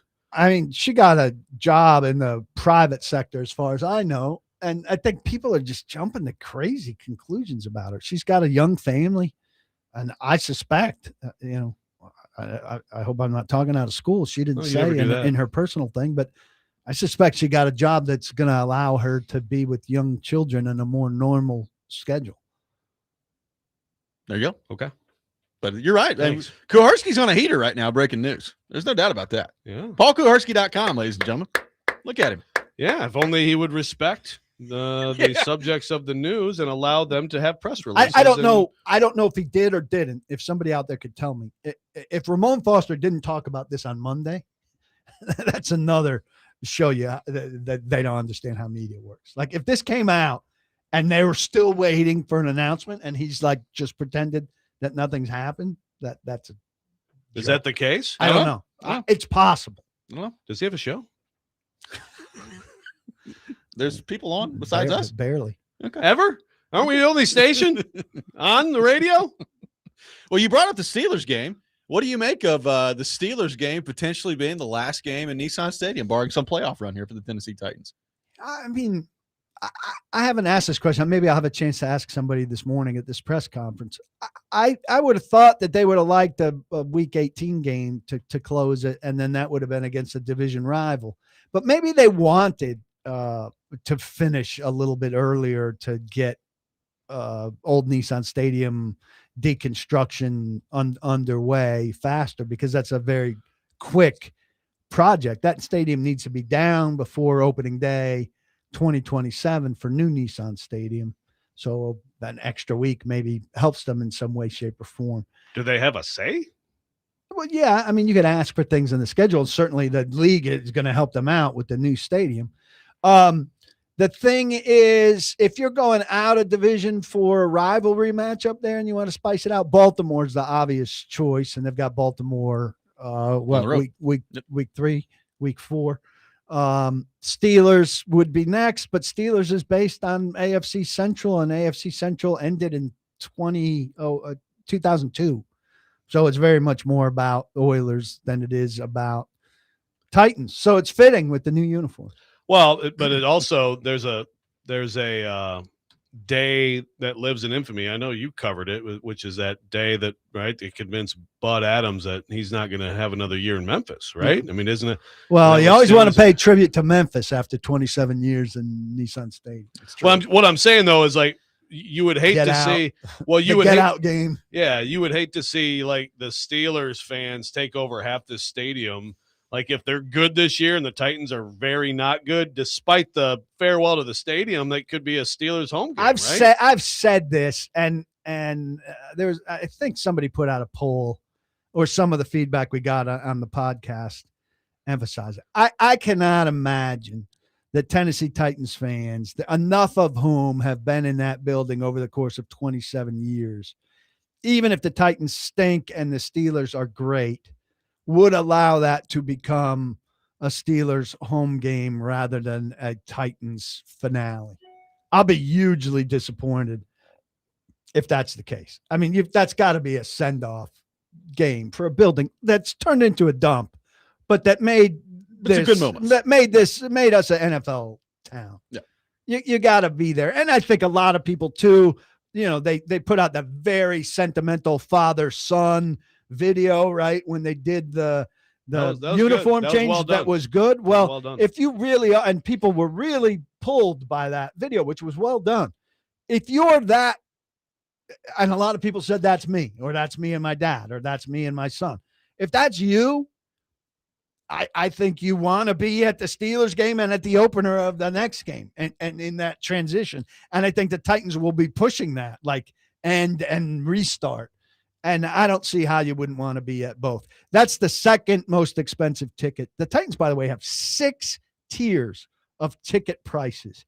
And Colts and Jaguars are less expensive face value tickets than the 2 preseason games. Wow. That's pretty stunning. Eagles are the most expensive ticket. Steelers are the second most expensive. That makes sense. Mhm. Lower than the preseason games. Lower That's crazy. than the preseason games. That should just not be allowed. That should be not allowed to happen in the rules. Let me give you the numbers. So Jaguars and Colts 104.06. This is just section 102. So I got Okay. the season prices for 102, which is in the north end zone. Jaguars, Colts 104.06. Texans 111. Seahawks and Bears in the preseason 124.87. I would encourage people not to My pay those prices for God. preseason football, but you do whatever you want. I would encourage you not to even watch it on TV. How can you say that when Will Levis and Hendon Hooker are going to Well, be that's playing? true. The Levis hooker, come on. that is kind of exciting, Well, right? you could turn it off pretty early if well, no, one of them's playing. They'll be before. playing. Yeah, they'll be in there. Are you excited about? Are you going to get to interview Will Levis this week? Listen, by the way, this is the absolute latest date that possible for us to talk to a player by rule to talk to players tomorrow. They've stretched it to the max. Yeah. If Cam Ward's not available tomorrow, that would be controversial. Oh yeah. You're ready. What if it's Levis instead of Ward? Are you okay then? I think would, they went to dinner. I would be okay with it, but there's no chance that'll happen. I don't think. As a betting man, I would say Cam Ward will talk tomorrow. We got one more let's hope. segment with PK coming up next. 615-737-1025 is our phone number. Robby and Rexrode, 1025 the game.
Final hour, Robby and Rexrode, 102.5 The Game, presented by Green Ventures Landscaping for homes and businesses that want to stand out, not blend in. Visit greenventureslandscaping.com. Paul Kuharsky from paulkuharski.com is with us for one more segment on the program today, taking more of your questions for PK on our text line driven by WilsonCountyHyundai.com. Robert in Nashville says the preseason hype of being undefeated, showing in the prices. Probably has more to do with the Seahawks being the Super Bowl champs and the Bears having the fan base that they do, would be my guess. But still, I know. gross. I know. And when their starting quarterbacks don't start, that price goes Right on down. Robert on the YouTube chat says, did you just pronounce hugely with an H? Did you just do this? Listen, Did I say Brian was not keeping Callahan? track. Did he say you said Brian Callahan. hugely? I'm not revisiting each word that I speak. You've had a lot of great ones this show. Thank you. Thank you. I appreciate that. What do we What a make of wordsmith you are? Chad Brinker not ending up anywhere yet? I was telling you guys, Careful, PK's going to get upset with Packers you. made a whole bunch Protect of, his like- boy. Packers made a whole bunch of promotions yesterday because in my mind the whole time I'm thinking like he's going to end up back in Green Bay some way somehow under some random job title. Nothing for Brinker. I mean, I thought Green Bay or Miami, where Sullivan, Yep. the new GM, is a good friend of his, who was probably the runner-up for the job that Mike Borgonzi got here. But I think he's certainly on the Titans payroll. I was just going to So- say, okay, well, if that's the case, I mean, it was sold publicly that he left voluntarily. Yeah, Wouldn't he not be on the payroll then? Was this a secret firing? I think it was. I do. Okay, we got more breaking news from PK. I think I've said this before. Yes. I talked to somebody who knows him, who talked to him both at the combine and at the owners meeting, and he told this person that he was anticipating being fired. There you go. What an organization. They can't even just fire people anymore.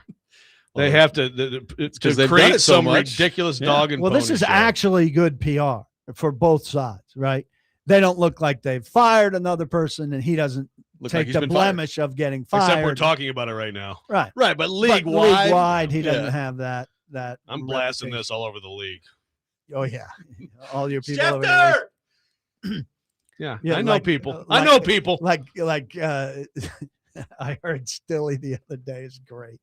He's like talking about the schedule, and he's like, I was talking to people in Chicago and New England, and they were just, I think that's what it was, and they were sure that I don't know if this is the right game, so I'm weakening my argument, but they were sure that was it Seattle? Seattle week one. Seattle. Chicago I and was somebody. talking to people in Seattle and Chicago, and they were sure that was the week one game. Which again, people don't be fooled. When he's talking to people in Chicago and Seattle, what he means is I'm talking to people in the media in Chicago. I and talked to Seattle. Ryan Porth the other day. It makes it like he's talking to Schneider. Yeah, I was talking to Schneider and all my front office associates in Chicago, and what they were telling me about what they expected, and he just says it so naturally, and it's so believable to people who don't know better that he's like tied into the front offices of Seattle and Chicago about what's going on with their schedule. Yeah, I was just talking to the new coach over there in Chicago. He was telling me about everything they have Ben going on. Johnson. And then Mike McDonald, he said he thought they were getting Chicago, and he's talking like Colin Coward, like yeah, I was talking to my people. Don't you rage all the time about people bringing him up? And look at you. I couldn't help it. You want to make the whole segment about him? It just deserves backlash because he skates through this stuff and nobody calls him on it. Well, I mean, if I was Chad Brinker, I'd just hang back and count some of that money, I guess, then, right? Well, if Take a year off. If it was, then that's exactly the answer.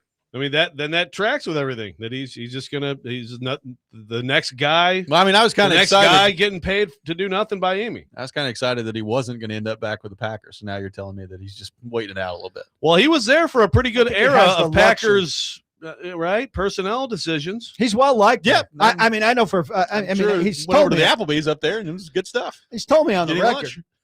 LaFleur told me multiple times on the record what a big fan he is of. Now I know there's That makes me feel upstairs- better. That makes Robby. That makes me feel a lot better. upstairs downstairs split of I understand the coaching and the Sure. management is split pretty hard in Green Bay, but I think he's liked in Green Bay. I'm sure he is. But he also wasn't a massive personnel guy in Green Bay, right? He was under Ball more, and Ball's more cap and analytics, right? Yeah. Exactly. Which are important things, but the Titans are just letting it whoever. Yeah, you do something here, you do something here, we're fine. Bryce! Bryce, we need you. Get out there and catch the balls, Bryce. Need to run some routes. What if something huge happened in Thank you. He's just doing it on purpose? in one of those departments and they had to call him in from catching? Yeah, hey Bryce, get during off the warm-up. field, man. We got something to do. We got some news for you over here. Bryce, we're taking a huge call from Kansas City. You get done with your crossing route, get up here. Nice technique, but we need you inside. Hey, PK said his hands were good. That's good to know. He's got really solid. I mean, and he beats himself up when he drops one, man.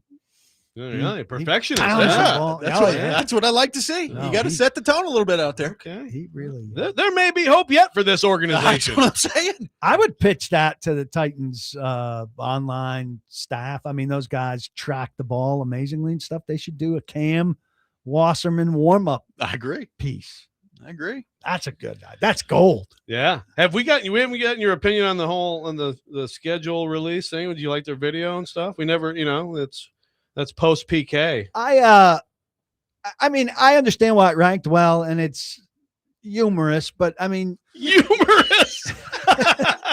but you can go anywhere and pretend like somebody's somebody. Is that like outright funny? I think we need to two out of three man on the streets. It's time to show me another Sky Rizzy, schedule Rizzy. I really like huge, humorous humans. What I did go you talk think? to them on You loved- Broadway. you loved it, of course. I thought it was pretty good. Yeah. I mean, like, well, as soon as I saw it was another man on the street, I'm like, yeah, you guys, it's too much. But then I was like, okay, It was fun. the little kid in the Miles Yeah, it was Garrett jersey. I mean, they had some good ones. I'm waiting for the tweet from the girl over there in that department that's like, we did it. We did such a great job putting together the schedule release video. Congratulations to the whole department. Yeah. Missy and Steffi and June. We all did such a great job. We you came just making together names and up we now? did things. Yeah, I made up those names. But they like to tweet out like it's like the equivalent of the Titans, like after a win, it would be like Saleh tweeting out like, hey, we executed the game plan and you guys stuck with me all week and we did what we were paid to do and good job, fellas. Like to thank the Academy. Yeah. I'd like to see I you just- and Nate Bain being like a little slap fight, and then Ramon Foster come up from behind and just like throw you. I quite through a wall. frankly think this is above Nate Bain. Yeah. But you just have a little Nate thing Bain's- going. You and Nate Bain have kind of like go Well, back. Nate and Bain's a forth with big each other. podcast guy. He would never deign to listen to local radio. There you It's go. below him. Okay, is that right? Yeah. I didn't know that. We are learning. He told us that at the Zone. The ins and outs of the organization today. He told you that your show was beneath him. He at told the us. Zone? Yeah, pretty much. There's a lot going on here with you and the Tennessee Titans. That's why he's the newsbreaker, man. That's right. That's what he does. Yeah. Capital J Why journalism. wouldn't these people come to me with Come on. information? The guy's clearly got sources out the wazoo. This is, No doubt. people complain all the time about the local media not breaking these stories. Look at our guy. Look at him. Then I break a story and they complain. It's true. He can't win. Our local media never wins anything.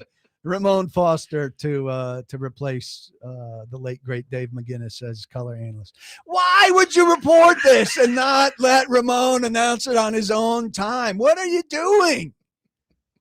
You can't win. It's unbelievable. Oh, I need sources to tell that? Can't win. It's amazing the drops that Ian comes up with. I think Just that got a whole was the folder one full. about Rand's napping on the plane. Oh yeah. One of your finest breaking news stories. Hey, broke that one too. He did. No one else had Rand Carthon took a Exactly. nap on a plane. Sleeper. We're making a good pitch for a subscription to paulkuharski.com today. I think The we sleeper! are, right? Did I tell you guys I tried to make up with Rand? I mean, I tried to get to peaceful level with Rand at the combine because we kept being around each other. Okay. It didn't go well at all. What'd you do? Did you try to like fist bump him or something? Hey, buddy. No, finally, after being around him for like 5 times, I waited him out somewhere and I pulled him aside and I said, we're going to be in the same circles a lot now. We should probably try to hash this out and reach some kind of accord. And he was like, no. Just no? No, thanks. I mean, I'm condensing. Did he say fart you? I'm condensing it, but yeah, he wasn't interested. Oh, okay. Real stand-up guy. Was there any profanity? No. He didn't insult you? No. No, He just told me disappointing. he just told me we're not going to be in the same circles. And I was like, Rand, like that's a big media room over there. And we've been kind of We're in shoulder there. to shoulder like 6 times in the last 2 days. We're in the same circle. Is he going to We be are. long-term media? If you're going to be media, we're going to be in the same circles because I'm going to be here. He's probably not going to be general manager. Yeah. But I mean, okay. Is it impossible for if he wanted to just go back into personality to be personnel somewhere Sure. Well, after this? I mean, it's not I like he mean, destroyed his chance of I mean, he's being in the enjoying a industry, right? paycheck right now. too. whoever he So- could sucker that's right. into That's thinking, right. Yeah. whoever he could sucker into thinking that I think you could hire him and take away his phone. On that note, PK, have a wonderful time. at the Well, wait, press why are conference you today. late? What, your press conference is at 9? You can Yeah. stay till I 8:30. got to get over to the No, stadium. what? Look, he's Do all what? dressed up. He's Joe, ready to go. It's time for the little bird to fly on his own. That's right. He's leaving us alone. Ian loved that. Loved it. You should have a recording of yourself laughing to that. That To was put it that to was your almost a nest Porth mash. like. It was. It was like back in the day with Porth Oh, God. through the glass. Yeah. Hey, listen, Port's gone. There's no need to remind people that he was here. There you go. You don't need to get your mouth that close to the mic either. Next week, work on that. He'll be back for you on Friday. I'm gonna lick He's it. right Oh, that's back in. right. You'll be. Maybe, you'll be over maybe there. I'll be back.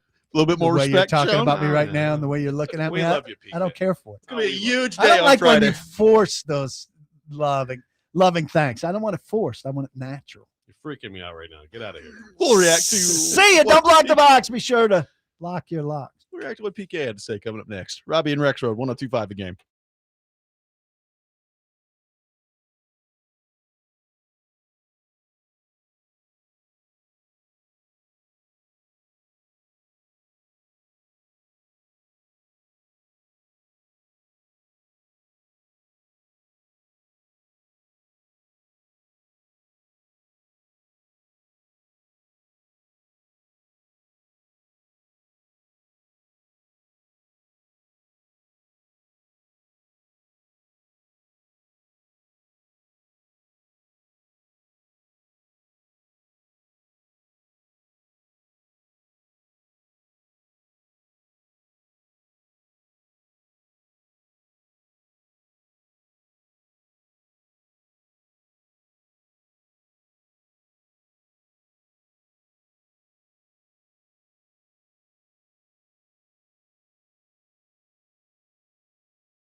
Today, Vanderbilt baseball takes on Florida in the SEC tournament. First pitch at 1 o'clock. Catch all the action on 102.5 The Game. Coverage presented by Gary Force Acura. Welcome back in, Robby and Rexrode. Appreciate Paul Kuharsky from paulkuharski.com being with us for the last hour and 15 minutes.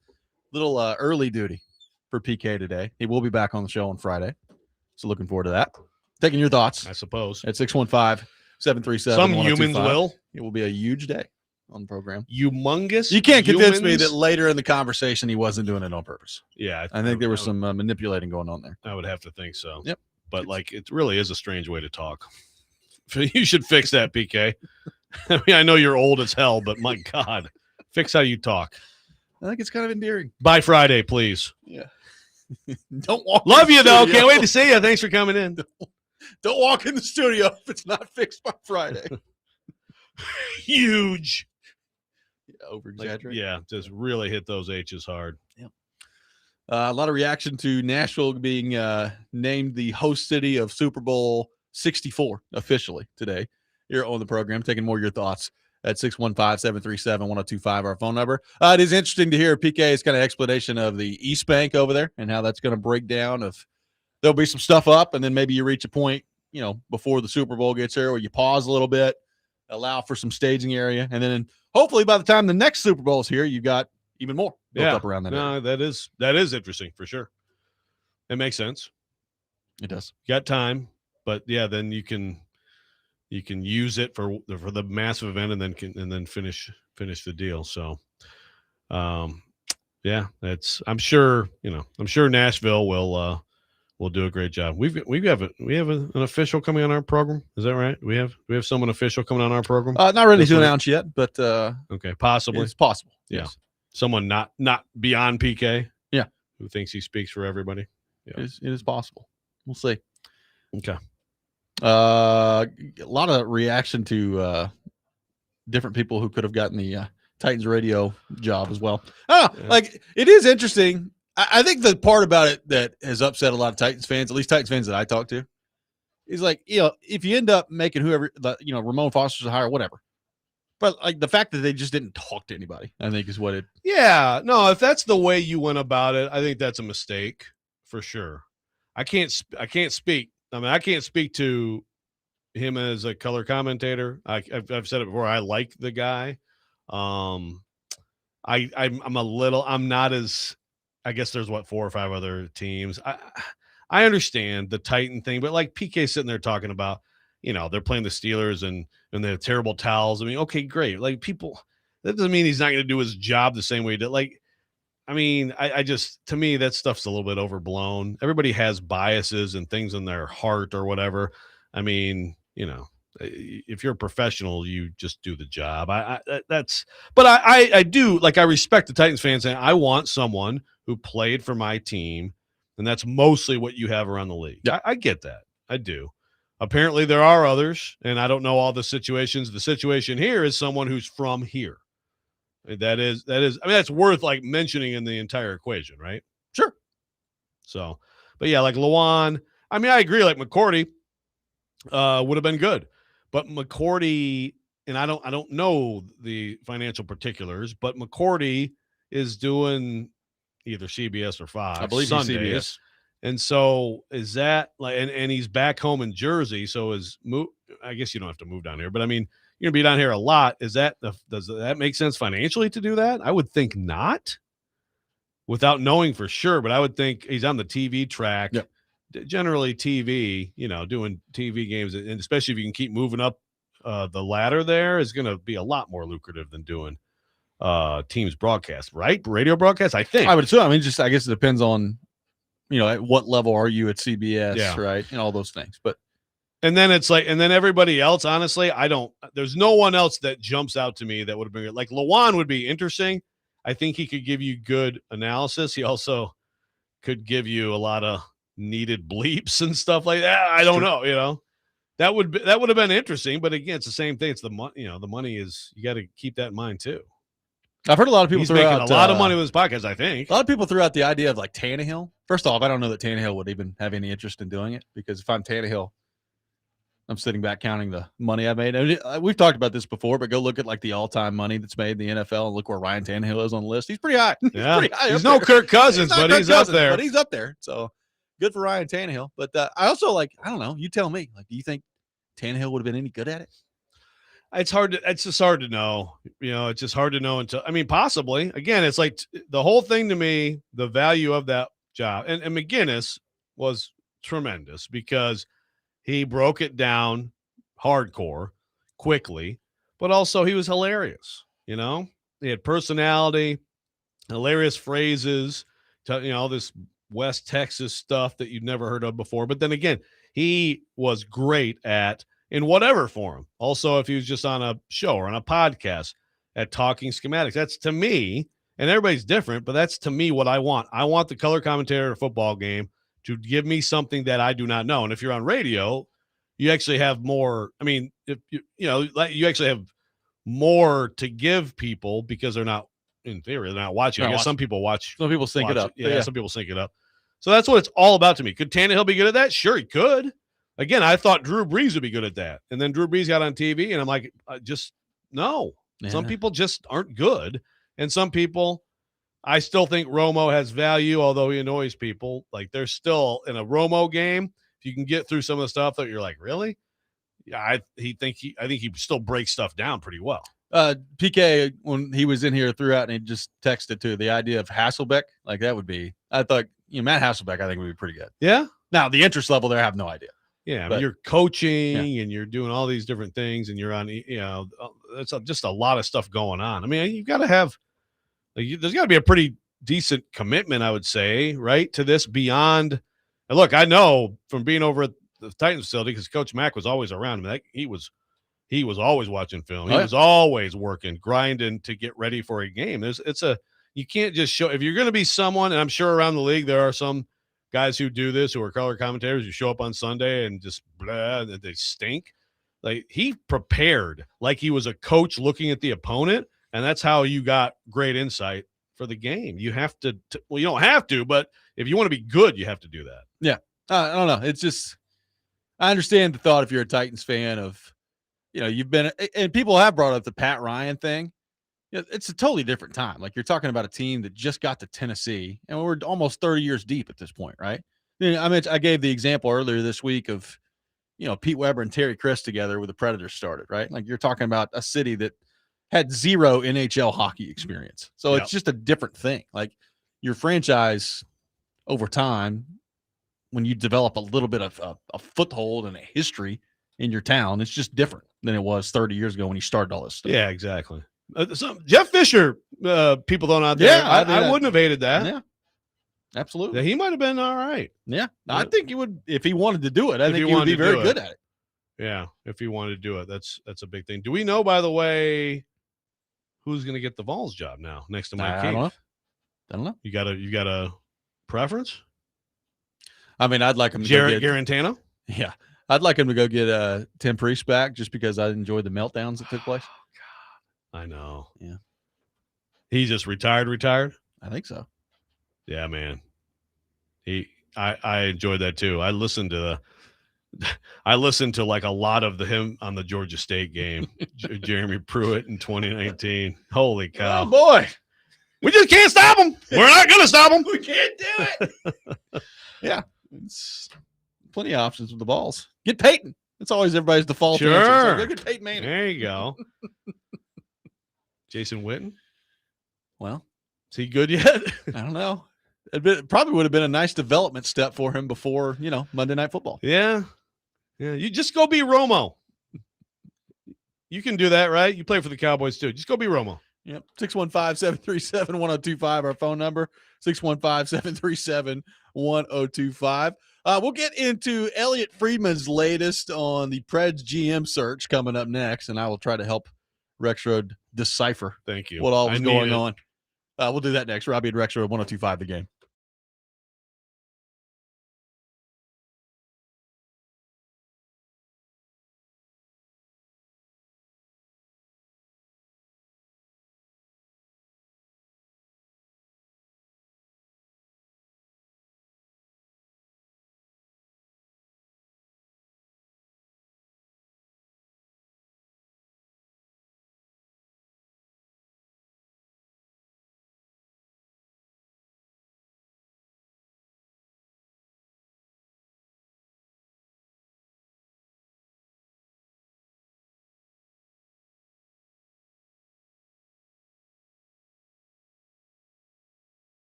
Welcome back in, Robby and Rexrode, 102.5 The Game.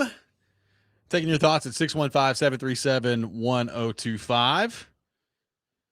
Elliot Friedman, the other day on the 32 Thoughts podcast, offered the latest on the Nashville Predators general manager search. And a lot of people around the league wondering, okay, what's going on in Nashville? Why is this taking so long? Is there an end in sight when it comes to the next Predators general manager? And here is what Elliot Friedman had to say about that on the 32 Thoughts podcast that came out, I believe, on Monday. All I know about the Predators is an announcement is not imminent, but I do acknowledge that when I talked about a curveball, it's not a guarantee here, but I think it's possible. I believe the Predators are working on something or want the opportunity to work on something that is not guaranteed. But they are not going to close their process unless they know whether or not they can actually do it. So whatever is preventing them from closing the loop or finalizing things, they're going to wait it out until they get at least the opportunity to talk to the person they want.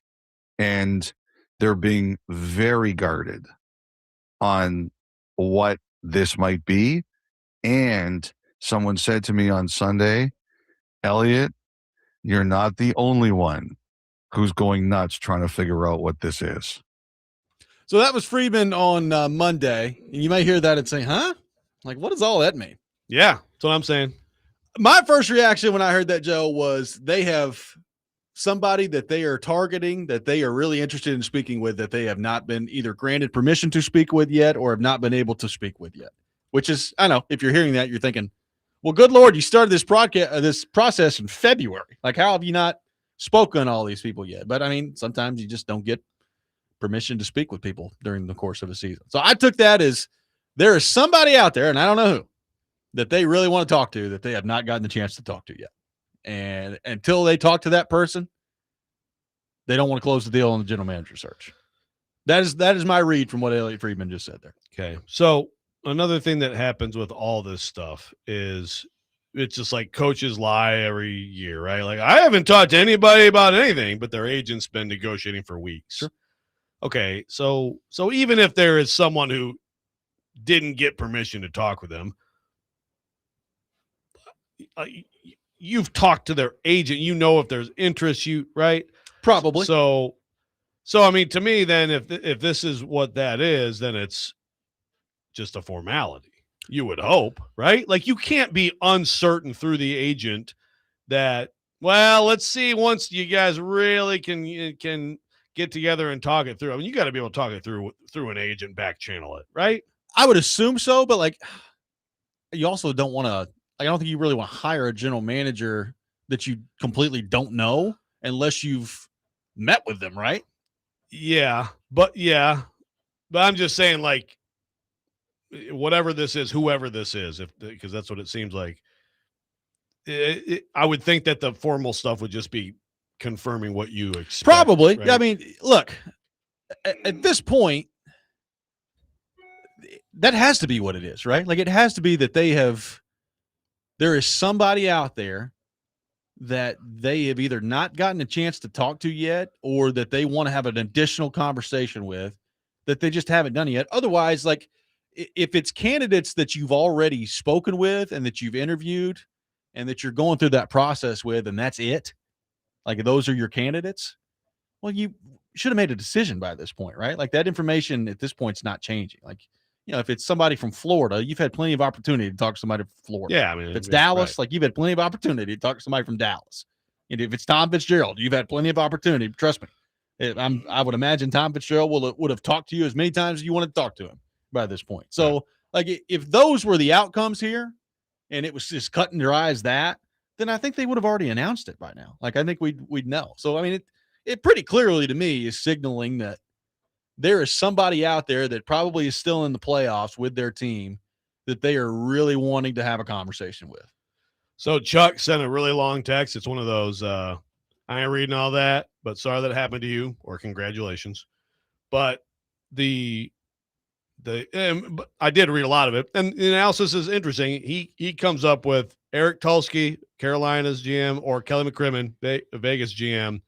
One of those two would be the top person, and then Fitzgerald be the GM in a two-man. Well, I guess you would operation. have to explain to me why either one of those guys would leave where they are. There is that. I mean, I don't think it's Eric Tulsky.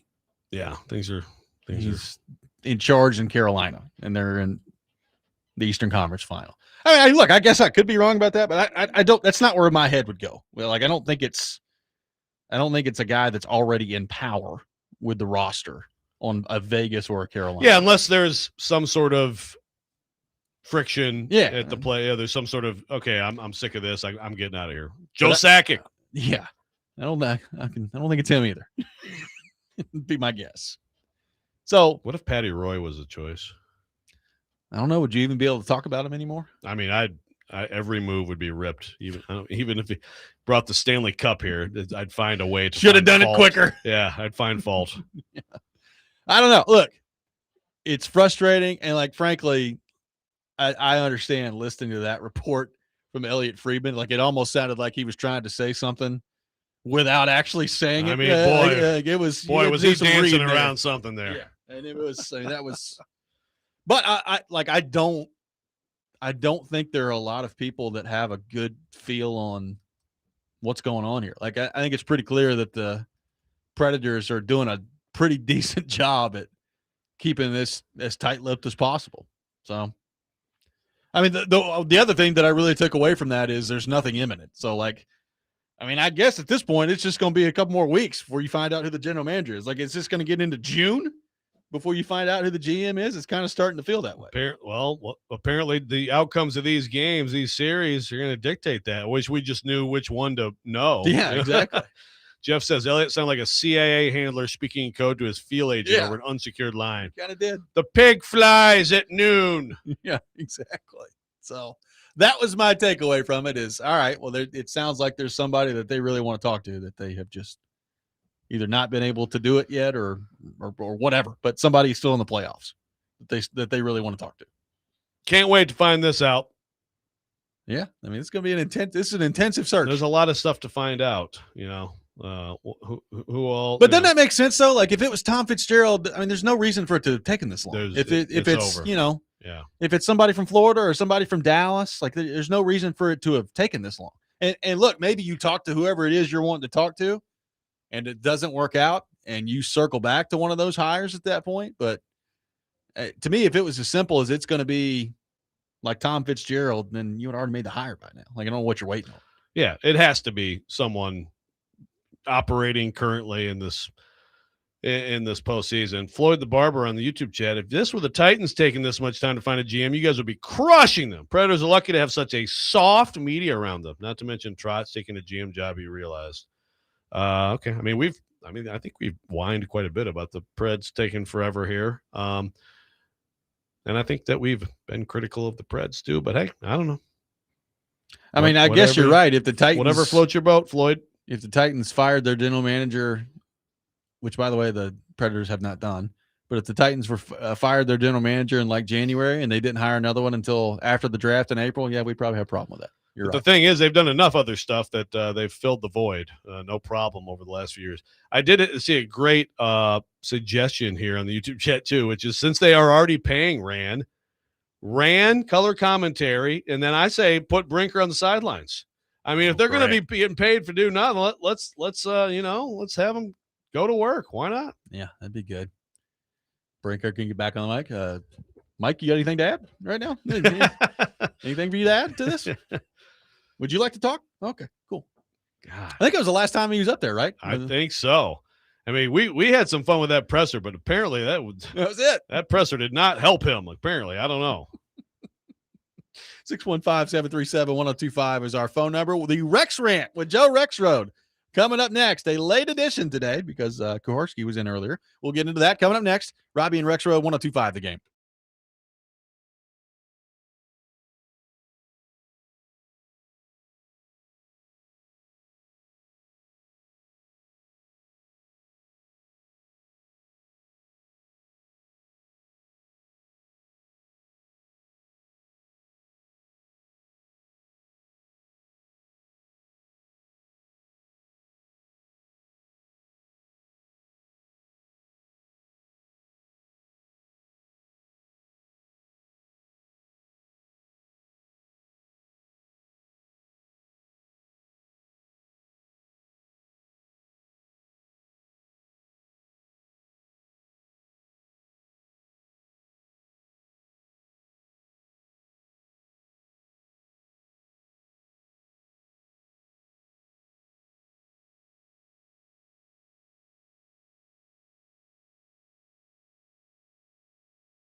Sometimes he wakes up on the wrong side of the bed.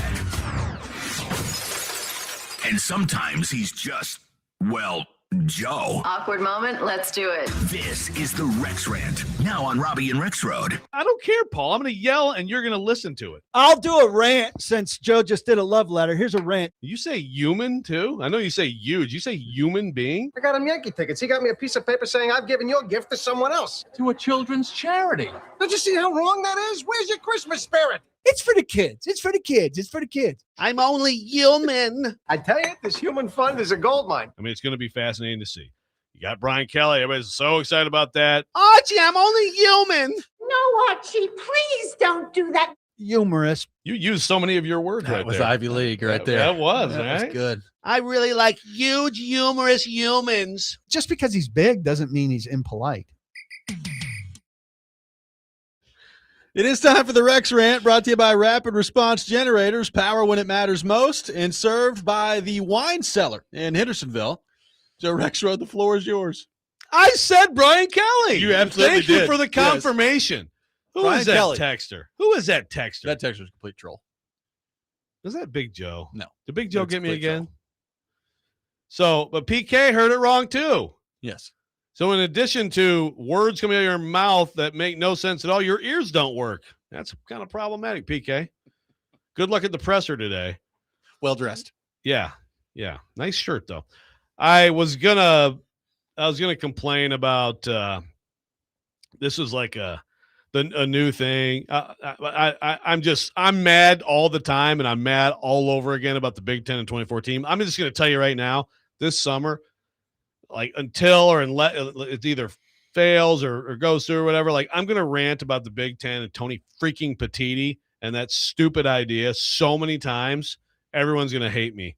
And I just want you to know right now, it's just going to happen. So, but I was going to rant about like picking on Jeff Borzello. He had like a tweet the other day or something in college basketball. And he's like, according to agents, like, you know, and he named 3 different agents from an agency. And I'm like, so you're telling me that like you got on like a conference call with all 3 of them? Call. Okay, guys, ready? All 3.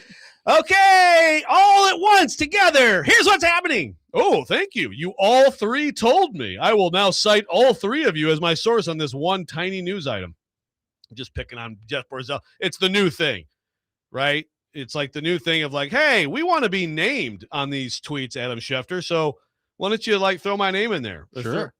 And so like I just love the idea of 3 different agents telling you like some kid's going back to the NBA or whatever. So, but that's not my rant anymore. My rant now, I mean, Stuart Mandel wrote, and Stuart, that's my guy, man. And we're going to fight this fight, Stu. Friend of the show. He hates this 24 team as much as I do, as much as most people should, as much as everyone should. And I think as much as most people do. I mean, every time anybody does a poll, it's about 9%, 10%. And those are people who probably just are dumb. So, no offense to my coworkers who like this. It's just so Stu wrote today about the TV aspect of this, right? And like again, it's made up money here that they are clinging to. Like, so Fox this looks like a Fox ESPN battle, right? So ESPN has the rights right now to the playoff. Now Fox, if you add all these games, Fox can get into it, right? They can get, okay, that makes sense. But here's the point Stu made. Okay.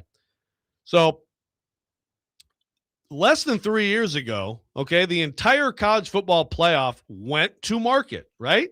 Yes. ESPN paid $1.3 billion annually, $1.3 billion a year to go through 2031-32. Guess who didn't even bid on it? Fox. Like Fox didn't even bid on it. So now, and I'm going to read Stu, quote, but now we're to believe there's going to be a bidding war for one early December weekend of games involving teams ranked number 9 through number 24. He quotes a media analyst, John Cosner, quote, you're essentially just bringing in more teams with less and less chance of competing for the championship. The media value will grow a bit, but not quite. It might not grow to the level schools hope, end quote. Again, it's just like the NCAA tournament. comes and they're like, well, 131. Okay, great. So 131 million for this stupid change that no one asked for, that no one wants, to be split up among 365 teams. Oh, goody. I'm going to quote Stu again. Quote, you would hope the Power 4 members won't reinvent the entire sport of college football for couch cushion change. End quote. It's just mind-numbing that we're going down this road. And this is, again, when you look at Greg Sankey, this is what he's looking at. What's the incentive? What do we and getting rid of, and if you combine all the conference championship games, it's $200 million. Now, again, the SEC is a ton of that, and it's all money that they get. This is just, I mean, Tony Petitti could not possibly be insulted, criticized, screamed at enough.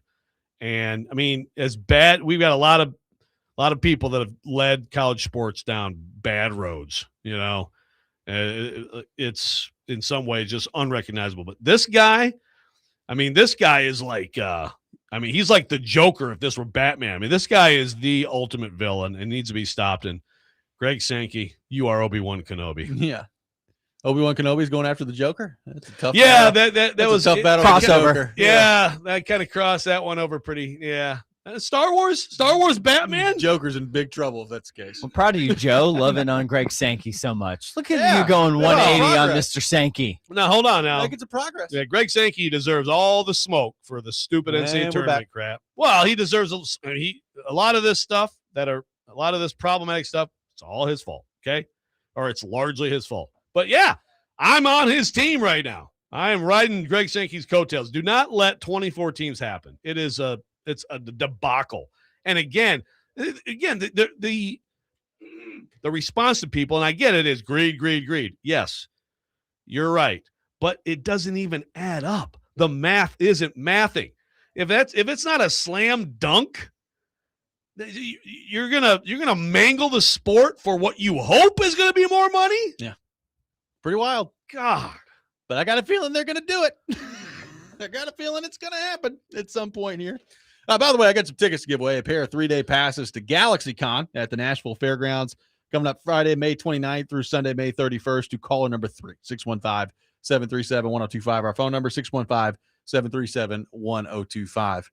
Yeah, I have a feeling this is going to be something we'll be talking about. Like, I would assume that there's probably not going to be a resolution on this until when? December? Is that when they're going to have to figure this out? Yeah, and it could end up, this is what I hope, it could end up with another deadlock situation, and okay, another year of 12. I guess we can just talk about it year after year. Yep. I'll take it. I'll bitch about this yearly, and then we just get, and the SEC won't play ball, and okay, go to 12 again. I mean, do 12 for 5 years. Just do 5 years of it. What would be so bad about that? Oh no, Minnesota wants access to the playoff. PJ Fleck is so excited about the playoff. Yeah, that should tell you right there. I'm sure he is very excited about it. Well, we wish Minnesota the best of luck throughout all this. Just rode this boat. That does it for us today on the program. Hope everybody has a fantastic rest of their day. Next Man Up with Jake Lyman coming up next. You're listening to 102.5 The Game.